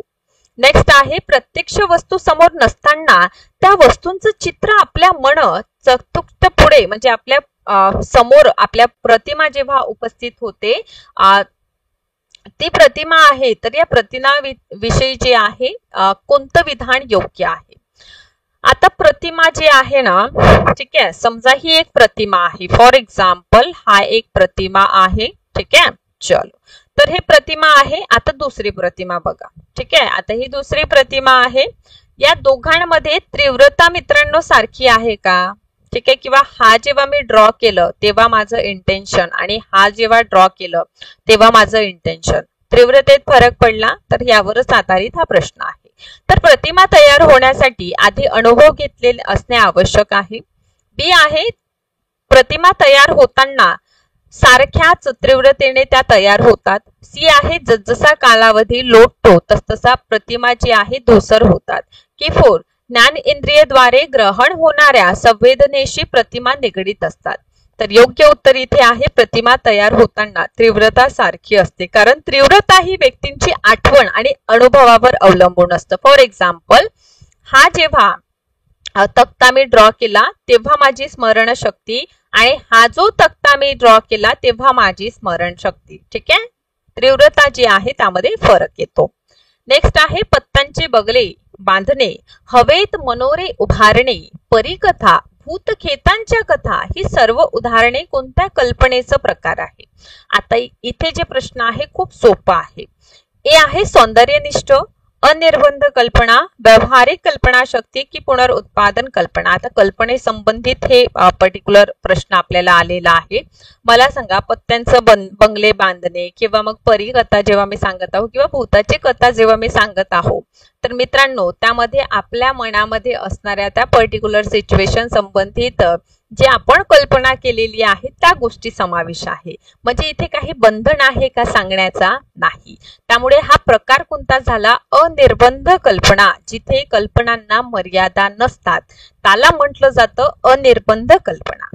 समोरचा प्रश्न आहे, ही पर्टिक्युलर व्याख्या आहे, कोणी दिलेली आहे असं आपल्याला विचारलेलं आहे. तर बघा, 4 ऑप्शन पण आहे इथे. तर सर्वप्रथम प्रश्न समजून घेणार आपण. पूर्वानुभावाच्या विविध अंगांची मनातल्या मनात जुडवाजुडव करणे म्हणजे विचार, असं कोणत्या मानसशास्त्रज्ञ म्हटलेलं आहे किंवा हा विचार कोणी मांडलं? ए स्टर्न, बी स्टाउन, सी आहे जे.एस. रॉस आणि 4th आहे नॉर्मन एल्मान. तर मित्रांनो, डेफिनेशन सुद्धा एक्झामिनेशन मध्ये महत्वाच्या ठरतात आणि ही जी डेफिनेशन आहे ती स्टाउड यांची आहे. नेक्स्ट प्रश्न आहे, पर्टिक्युलर हा विधान जो आहे प्रक्रिये संबंधित आपल्याला विचारलेला आहे. तर बघा, खाली दिलेल्या विचार प्रक्रियेबद्दलच्या विधानात कोणतं विधान विचार प्रक्रियेचे शैक्षणिक महत्व स्पष्ट करीत नाही? 4 ऑप्शन आहे. काकतीय न्यायांचं घटना व त्यांचे कारण संबंध यात संबंध जोडू नये. बी आहे, सबोध निर्माण करीत असताना ज्ञानाकडून अज्ञानाकडे, मूर्ताकडून अमूर्ताकडे या शैक्षणिक सूत्रांचा वापर करणे अनावश्यक आहे.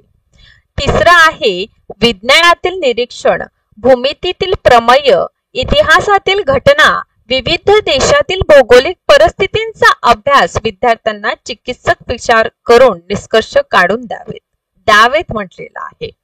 4th आहे, ज्या गोष्टींच्या आधारावर निष्कर्ष काढतो त्या गोष्टी पुरेशा आहेत किंवा नाही हे पाहिले पाहिजे. आता इथे जे प्रश्न आहे शैक्षणिक महत्व विचारांचं स्पष्ट करायचं आहे.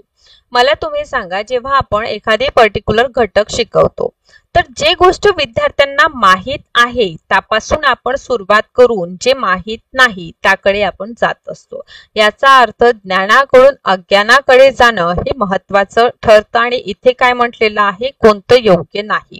तर अनावश्यक हे अजिबात अनावश्यक नाही, हे आवश्यक क्रिया आहे. ठीक आहे. नेक्स्ट आहे, किल्फर्ट यांनी मांडलेल्या बुद्धिमत्तेच्या 120 घटकांचं वर्गीकरण 3 गटात त्यांनी केलेलं आहे. तर हा जो 3 गट आहे त्यामध्ये कुठलं बसत नाही.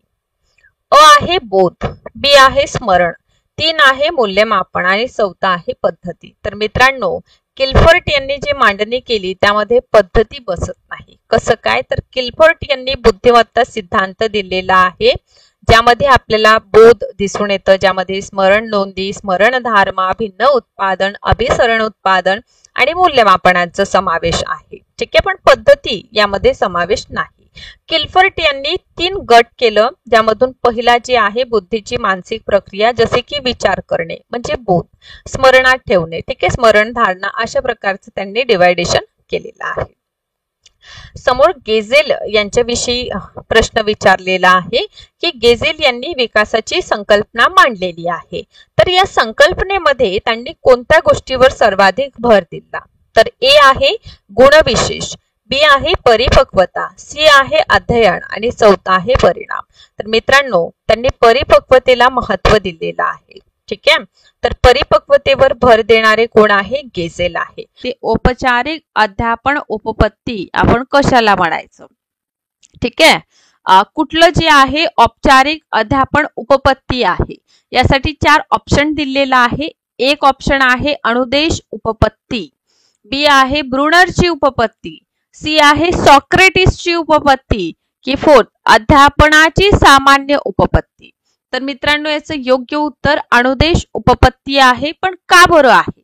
तर अनुदेश उपपत्ती काय आहे तर लक्षात घ्या, ही अध्यापन म्हणजे शिकविणे आणि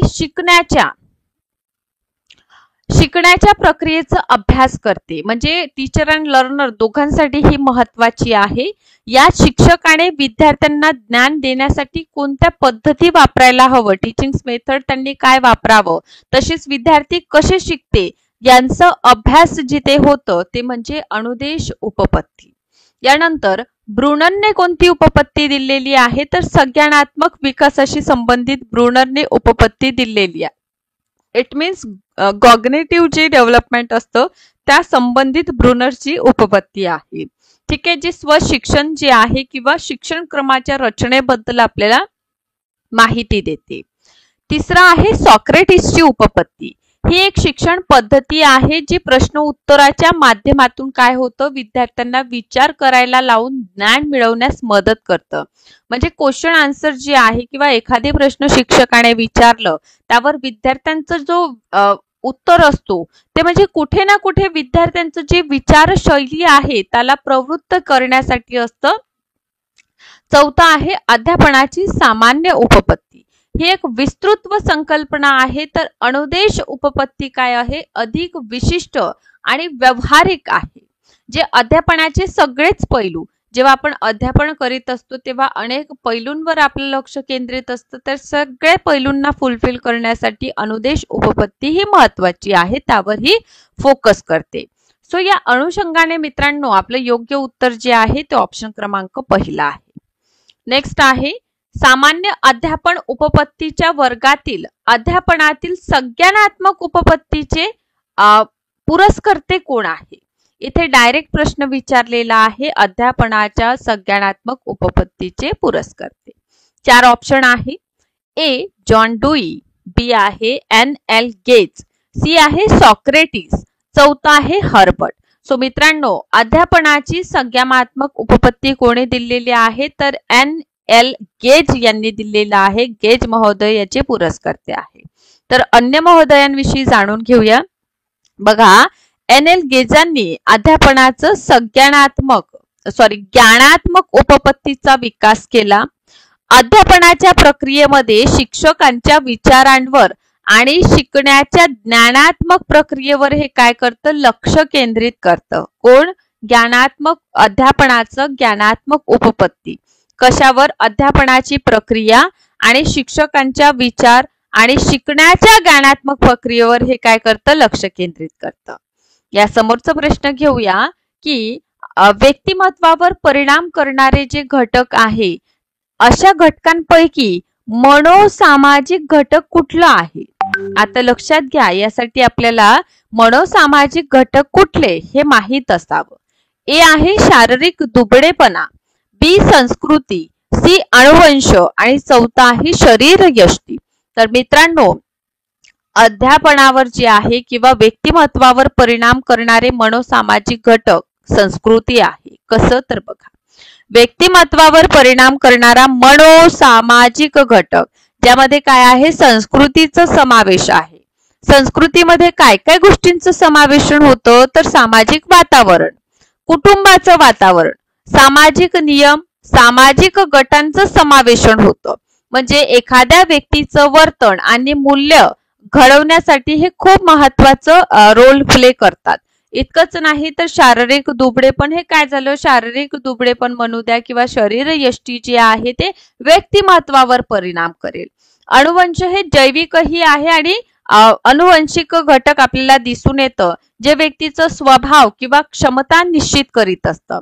त्यामुळे मनोसामाजिक घटक कुठलं ठरेल इथे, तर संस्कृती हे सर्वाधिक योग्य उत्तर आपल्याला इथे दिसून येतं. या समोरच्या प्रश्नाकडे आपण वळूया. मानवी विकासाच्या कोणत्याही अंगाचा विचार केला तरीही शिक्षकाला अनुवंश व परिसर या दोनही घटकांचा विचार करावा लागतो. तर यासाठी खालील 4 आपल्याला ऑप्शन दिलेले आहे. त्या 4 ऑप्शन पैकी योग्य विधाने किंवा समर्थक विधाने कोणतं. इथे बघा, शाळेत येणाऱ्या भिन्न अनुवंशाच्या विद्यार्थ्यात सुप्त शक्तींचा विकास व्हावा म्हणून योग्य वातावरण देणं. एक स्कूल आपण जेव्हा बघतो, एक शाळा जेव्हा आपण बघतो, तिथे आपल्याला विद्यार्थी भिन्न भिन्न स्वरूपाचे दिसून येतं. पण त्या विद्यार्थ्यांमध्ये जे कलागुण आहे, जे त्यांच्याकडे कौशल्य आहे, त्यांचा विकास व्हावा, असा विकास करण्यासाठी तसं वातावरण सुद्धा असायला हवं, हो की नाही. त्यामुळे हा ऑप्शन ए. नेक्स्ट आहे प्रत्येकाचं उपजत वृत्ती व कला लक्षात घेऊन तशा प्रकारचं अभ्यास विषयाची सोय करावी. आता क्लासमध्ये समजा जर 60 विद्यार्थी आहे तर 60ही विद्यार्थ्यांमध्ये सारखेच गुण असतात का, नाही. कोणाला स्पोर्ट मध्ये जास्त ऍक्टिव्ह असतात, कोणी जे आहे अभ्यासात जास्त ऍक्टिव्ह असतात है ना. म्हणजे प्रत्येक विद्यार्थ्यांनुसार त्यांना जे कलागुण आहेत त्यांना विकास करण्याची सोय असावी. हा दुसरा. तिसरा ऑप्शन आहे गरीब किंवा मागासलेल्या मुलांना योग्य वातावरण देऊन त्यांची प्रगती व्हावी. बरोबर आहे. देन चौथा आहे शिक्षकांचं अध्यापन करताना विद्यार्थ्यांचं बौद्धिक मर्यादा समजून घेऊ. आता बघा, एक शिक्षक जेव्हा शिकवित असतो तेव्हा आपण कोणत्या वर्गाला शिकवत आहोत, त्या विद्यार्थ्यांची अध्यापनाची पातळी काय आहे, ठीक आहे. म्हणजे अध्ययनाची पातळी काय आहे, शिकण्याची त्यांची बौद्धिक क्षमता काय आहे ते आपण लक्षात घेतो आणि हे लक्षात घेतल्यानंतर आपण त्यानुसार अध्यापन पद्धतीचं देखील चयन करीत असतो. तर हे योग्य आहे. समजा लहान मुलांना व्याख्यान दिलं त्यांना काही कळेल का, नाही कळू शकत. त्यामुळे विद्यार्थ्यांच्या बौद्धिक क्षमतेनुसार आपल्याला काय करावं लागतं, अध्यापनाच्या पद्धती निवडावं लागतं. याचा अर्थ 4 ऑप्शन जे आपल्याला दिलेले आहे इथे 4ही ऑप्शन आपल्याला सर्वाधिक योग्य वाटत आहे. तर त्यामुळे आपण ऑप्शन चूज करूया अ, ब, क आणि ड. कारण मानवी विकासामध्ये किंवा मुलांच्या विकासामध्ये जे आहे शिक्षकाला जे आहे हे 4ही गोष्टी लक्षात घेऊन आपलं जे शिक्षण अध्यापन आहे ते करायला हवं, ठीक आहे. कारण वर्गात येणारा प्रत्येक विद्यार्थीमध्ये काही सुप्त गुण असतं, त्यांना विकास करण्यासाठी योग्य वातावरण द्यावा. विद्यार्थ्याचं बॅकग्राऊंड काय आहे हे लक्षात न घेता त्यांचं सर्वांगीण विकास होईल, त्यांची प्रगती होईल, यासाठी एक वातावरण तयार करणं शिक्षकांचं काम आहे. अध्यापन करीत असताना एक बौद्धिक पातळी आपण लक्षात घ्यायला हवी, कारण लहान मुलांना व्याख्यान देऊन शिकवता येणार नाही. समोरच्या प्रश्नाकडे आपण जाणार आहोत. नेक्स्ट क्वेश्चन आहे, ज्या प्रक्रियेत प्रयोजाला वर्तन करण्यास पूर्ण स्वातंत्र्य नसतं तसेच पूर्ण बंधनही नसतं तर मर्यादित स्वतंत्र असतं आणि प्रयोजाला वर्तन विषयक 3-4 पर्याय दिलेले असतात, तर अशाला कोणतं अधिसंधान आपण म्हणणार. म्हणजे पर्टिक्युलर विद्यार्थी जे आहे, जे बाळ आहे, अशा बालकाला काही बंधने असतात, काही स्वातंत्र्य असतात, ठीक आहे. तर याला काय म्हणणार, साधक अभिसंधान म्हणायचं, कारक अभिसंधान म्हणायचं, अभिजात अभिसंधान म्हणायचं की तत्कालिक अभिसंधान म्हणायचं. तर मित्रांनो याला कारक अभिसंधान म्हणतात. कारण कारक अभिसंधानामध्ये व्यक्ती किंवा प्राण्यांच्या वर्तनावर जोर दिला जातो.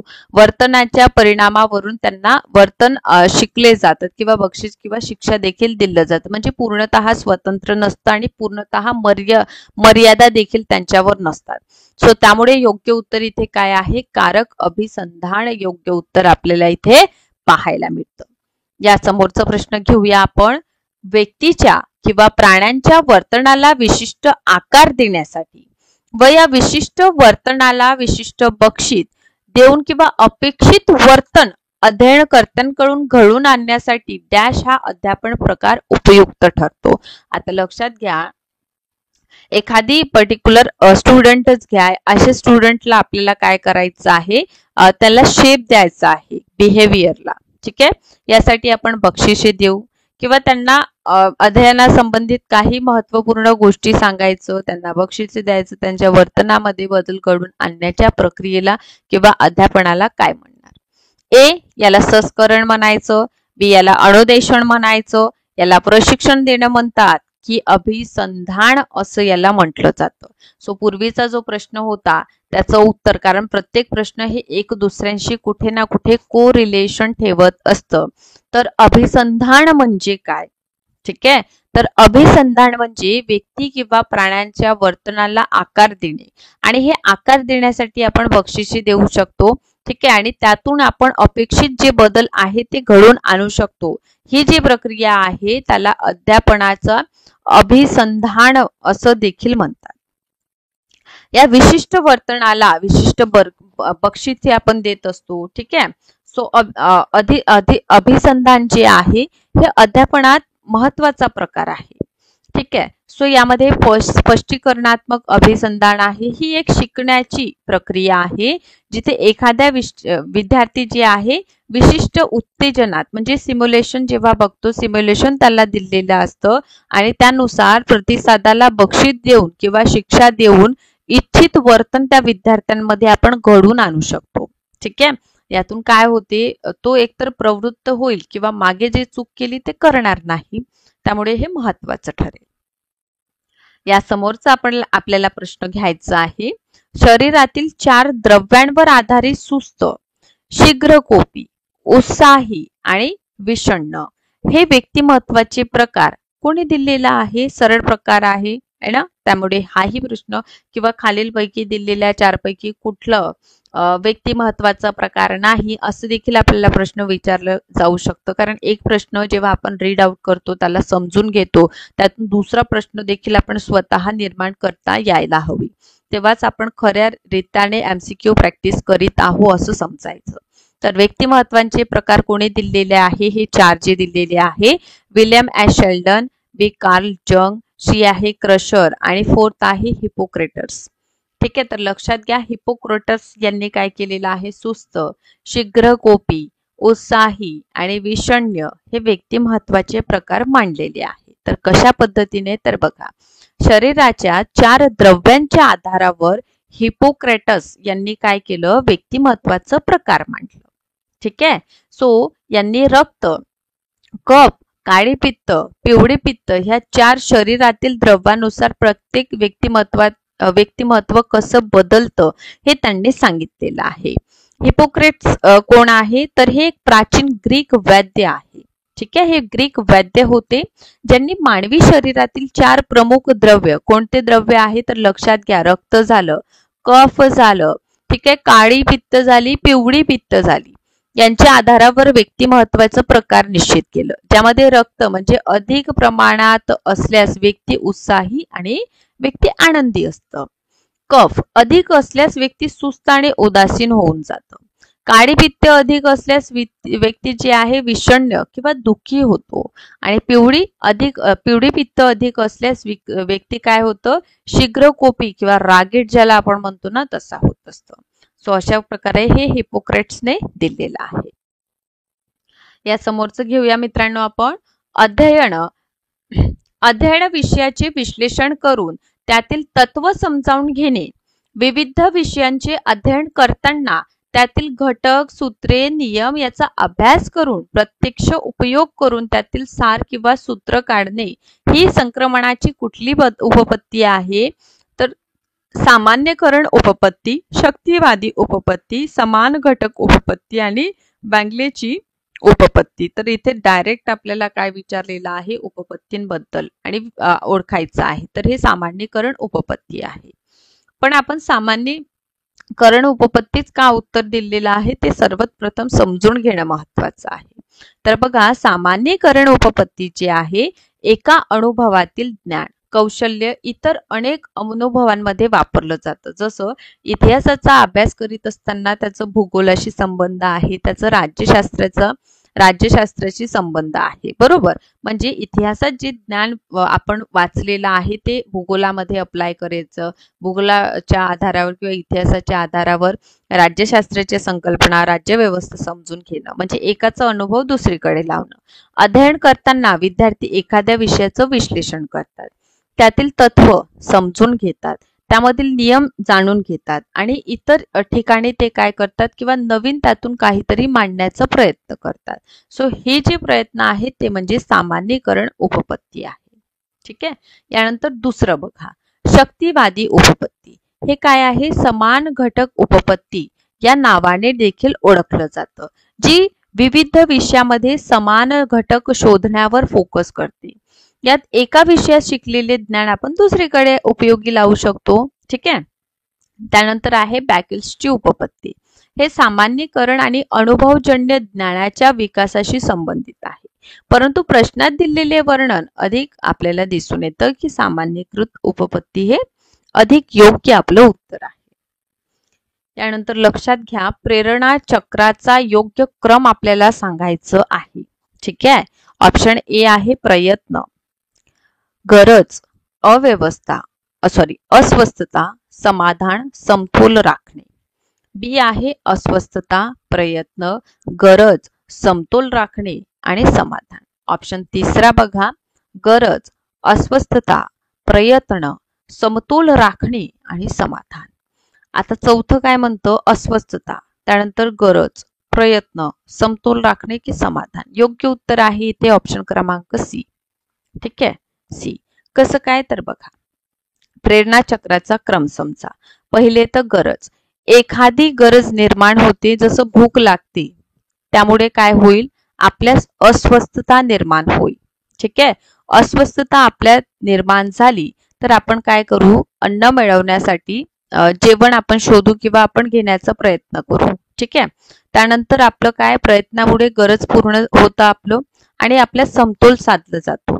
मला सांगा, खूप जास्त भूक लागली आपल्याला, आपण जेवण केलं, आपल्याला समतोल होईल, त्यामुळे आपल्याला समाधानी वाटेल की नाही, है ना? त्यामुळे लक्षात घ्या, गरज यासाठी भूक लागणे म्हणजे गरज, आणि त्यासाठी आपण भूक लागल्यानंतर आपल्याला अस्वस्थता होते, पोटातच वाटेल आपल्याला. ठीक आहे. त्यामुळे आपण जेवण घेण्याचा प्रयत्न करू. ठीक आहे. त्यामुळे आपलं समतोल, आपल्याला एक गरज आपली पूर्ण झाली, त्यामुळे आपल्याला समतोल वाटेल आणि सरते शेवटी आपल्याला समाधान मिळेल. सो अशा प्रकारे हे प्रेरणा चक्राचा योग्य क्रम आहे, ज्यामध्ये गरज, अस्वस्थता, प्रयत्न आणि समतोल राखणे, सरते शेवटी समाधान मिळेल. व्ही व मेयर यांनी दिलेल्या भावनिक बुद्धिमत्तेच्या घटकातील आत्मप्रचिती या घटकात खालीलपैकी कोणता उपघटक जे आहे समाविष्ट नाही? ए. आत्मनियंत्रण, बी. अचूक आत्मपरीक्षण, सी. आत्मविश्वास आणि डी आहे भावनांची जाणीव. तर लक्षात घ्या, सॅलोव्ही व मेयर यांनी दिलेलं जे भावनिक बुद्धिमत्तेतील आत्मप्रचितीचं घटक आहे, त्यामध्ये आत्मनियंत्रणाचं समावेशन नाही. तर यामध्ये बघा, सॅलोव्ही आणि मेयर यांच्या मॉडेलनुसार भावनिक बुद्धिमत्तेत आत्मप्रचिती म्हणजे सेल्फ अवेअरनेस या घटकात आत्मनियंत्रण हा समाविष्ट नाही. तर भावनांची जाणीव, अचूक आत्मपरीक्षण, आत्मविश्वास यांचं समावेशन आहे. ठीक आहे. तर आत्मप्रचिती काय होतं? तर स्वतःच्या भावनांची ओळख, स्वतःच्या आपल्या विचारांद्वारे आपल्या वर्तनांवर जो परिणाम होत असतो तो म्हणजे आत्मप्रचिती. आत्मनियंत्रण म्हणजे काय? तर हा भावनिक बुद्धिमत्तेचा एक स्वतंत्र घटक आहे.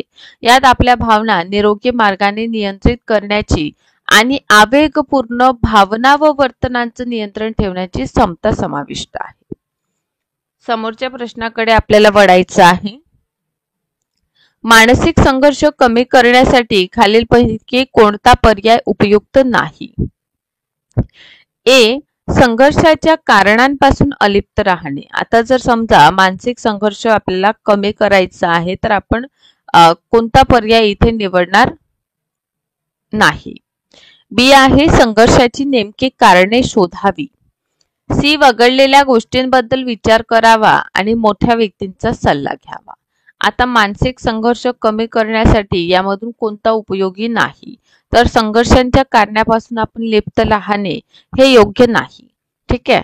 का बरं? कारण बघा, मानसिक संघर्ष कमी करण्यासाठी आपण काय करणार आहोत, तर त्यासाठी संघर्षांच्या कारणांपासून आपण अलिप्त राहू.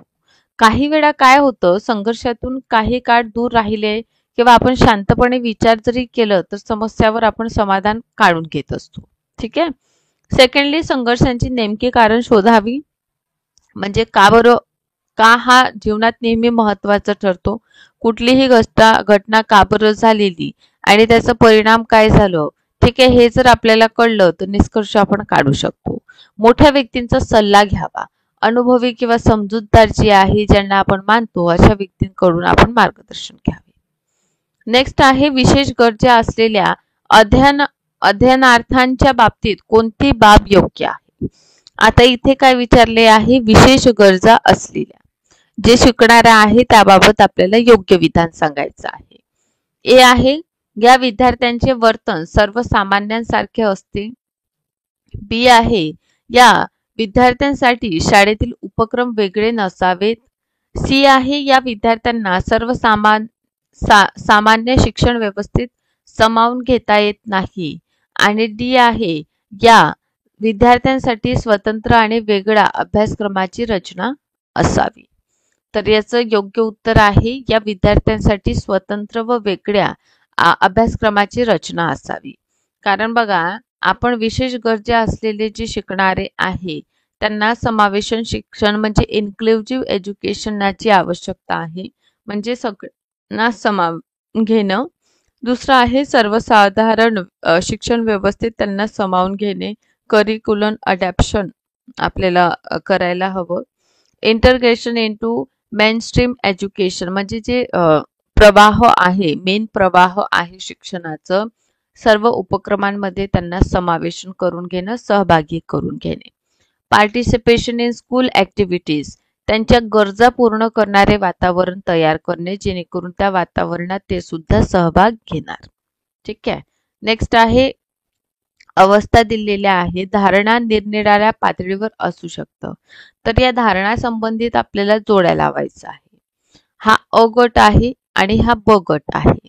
तर अ आहे बोधावस्था, ब आहे उपबोधावस्था, अज्ञानाची अवस्था. अनादर गट आहे. इथे काही गोष्टी थोडा प्रयत्न केला तर आठवतात. बी म्हणतं काही गोष्ट महत्व प्रयासानेच आठवतात. सी आहे, काही गोष्टी आपल्याला चटकन आठवतात. तर इथे बघा, अ साठी 2 आहे, बोधावस्था, काही गोष्टी प्रयत्नाने आठवतात. त्यानंतर आपल्याला ब दिसून येतं, काही गोष्टी थोडा प्रयत्न केला तर आठवतात उपबोधावस्थेत. आणि अज्ञानाची अवस्था म्हणजे काही गोष्टी चटकन आठवतात.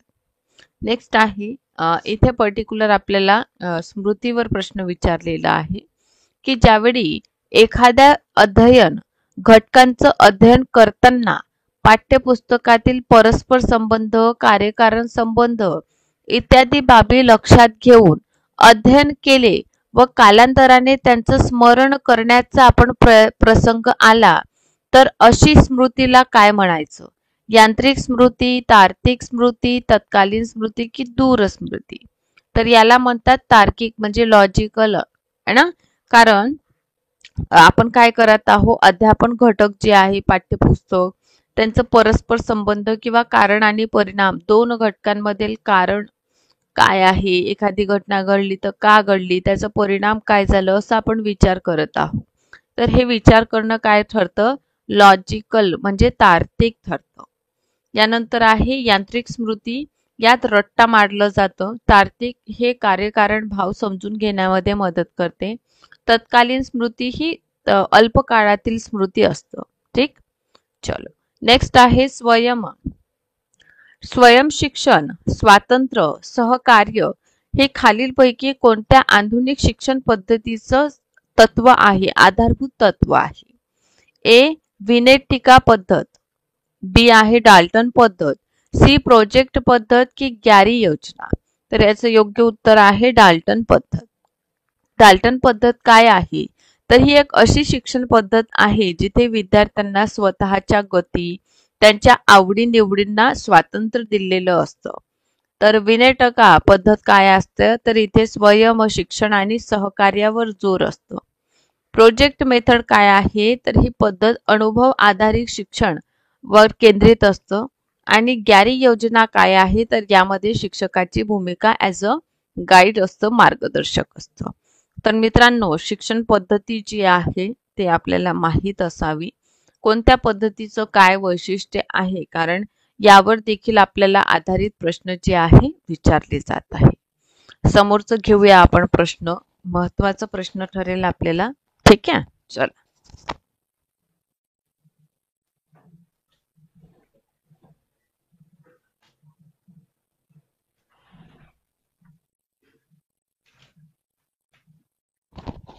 प्रतिष्ठा प्राप्त झालेल्या, प्रसिद्धी मिळालेल्या किंवा गुणसंपन्न अशा दुसऱ्या व्यक्तींच्या सानिध्यात राहून, म्हणजे ज्यांनी काहीतरी मिळवलं आहे, अशा व्यक्तीच्या संपर्कात आपण आहोत, तर तिचा घनिष्ठ संबंध आहे किंवा तिच्याशी आपले नाते आहे असे भासवून आपली उणीव झाकण्याचं आणि आपली प्रतिष्ठा आपण वाढवण्याचा जेव्हा प्रयत्न करतो, तर डॅश ही जी आहे ना, या प्रकाराचं संरक्षण यंत्रणा आहे. कोणतीही संरक्षण यंत्रणा आहे.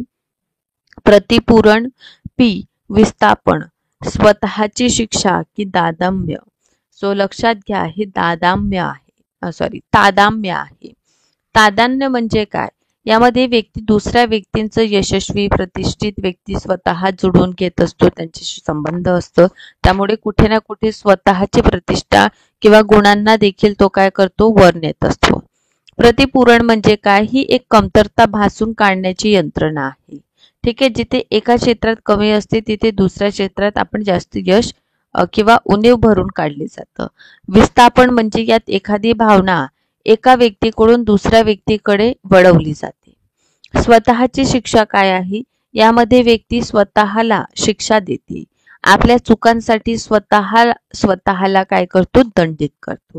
तर अशा प्रकारे मित्रांनो, आपल्याला प्रत्येक जे प्रश्न आपण अभ्यास करतो त्यामागील ऑप्शनही माहीत असावं. समोरचं आहे पर्टिक्युलर, नव्याने येणारे अनुभव हे जुन्या अनुभवाचं साधर्म, सानिध्य इत्यादी नियमानुसार मिसळत जाऊन त्यांच्या साखळ्या तयार होत जातात, असं मत मांडून सहचर्यवादांवर आधारलेली प्रबोध प्रक्रियेची उपपत्ती खालीलपैकी कोणत्या मानसशास्त्राने दिली. ठीक आहे, सहचर्यवाद आधारलेली प्रबोध उपपत्ती कोणी दिली, जॉन लॉक, बी जॉन हर्बर्ट, सी थॉर्नडाईक, के स्किनर. तर नक्कीच मित्रांनो, हे जॉन लॉक यांनी दिलेलं आहे. जॉन लॉक यांनी सहचर्यवादांचा सिद्धांत मांडला. त्यांच्या मते आपले सर्व ज्ञान अनुभवातून येतं. अनुभव हे जुन्या अनुभवांमध्ये साधर्म किंवा सानिध्य यासारख्या नियमानुसार जोडले जातात. ठीक आहे, आणि जॉन हर्बर्ट टॉटेन यांनी या संबंधी सांगितले आहे, पण प्रवर्तक हे जॉन लॉक.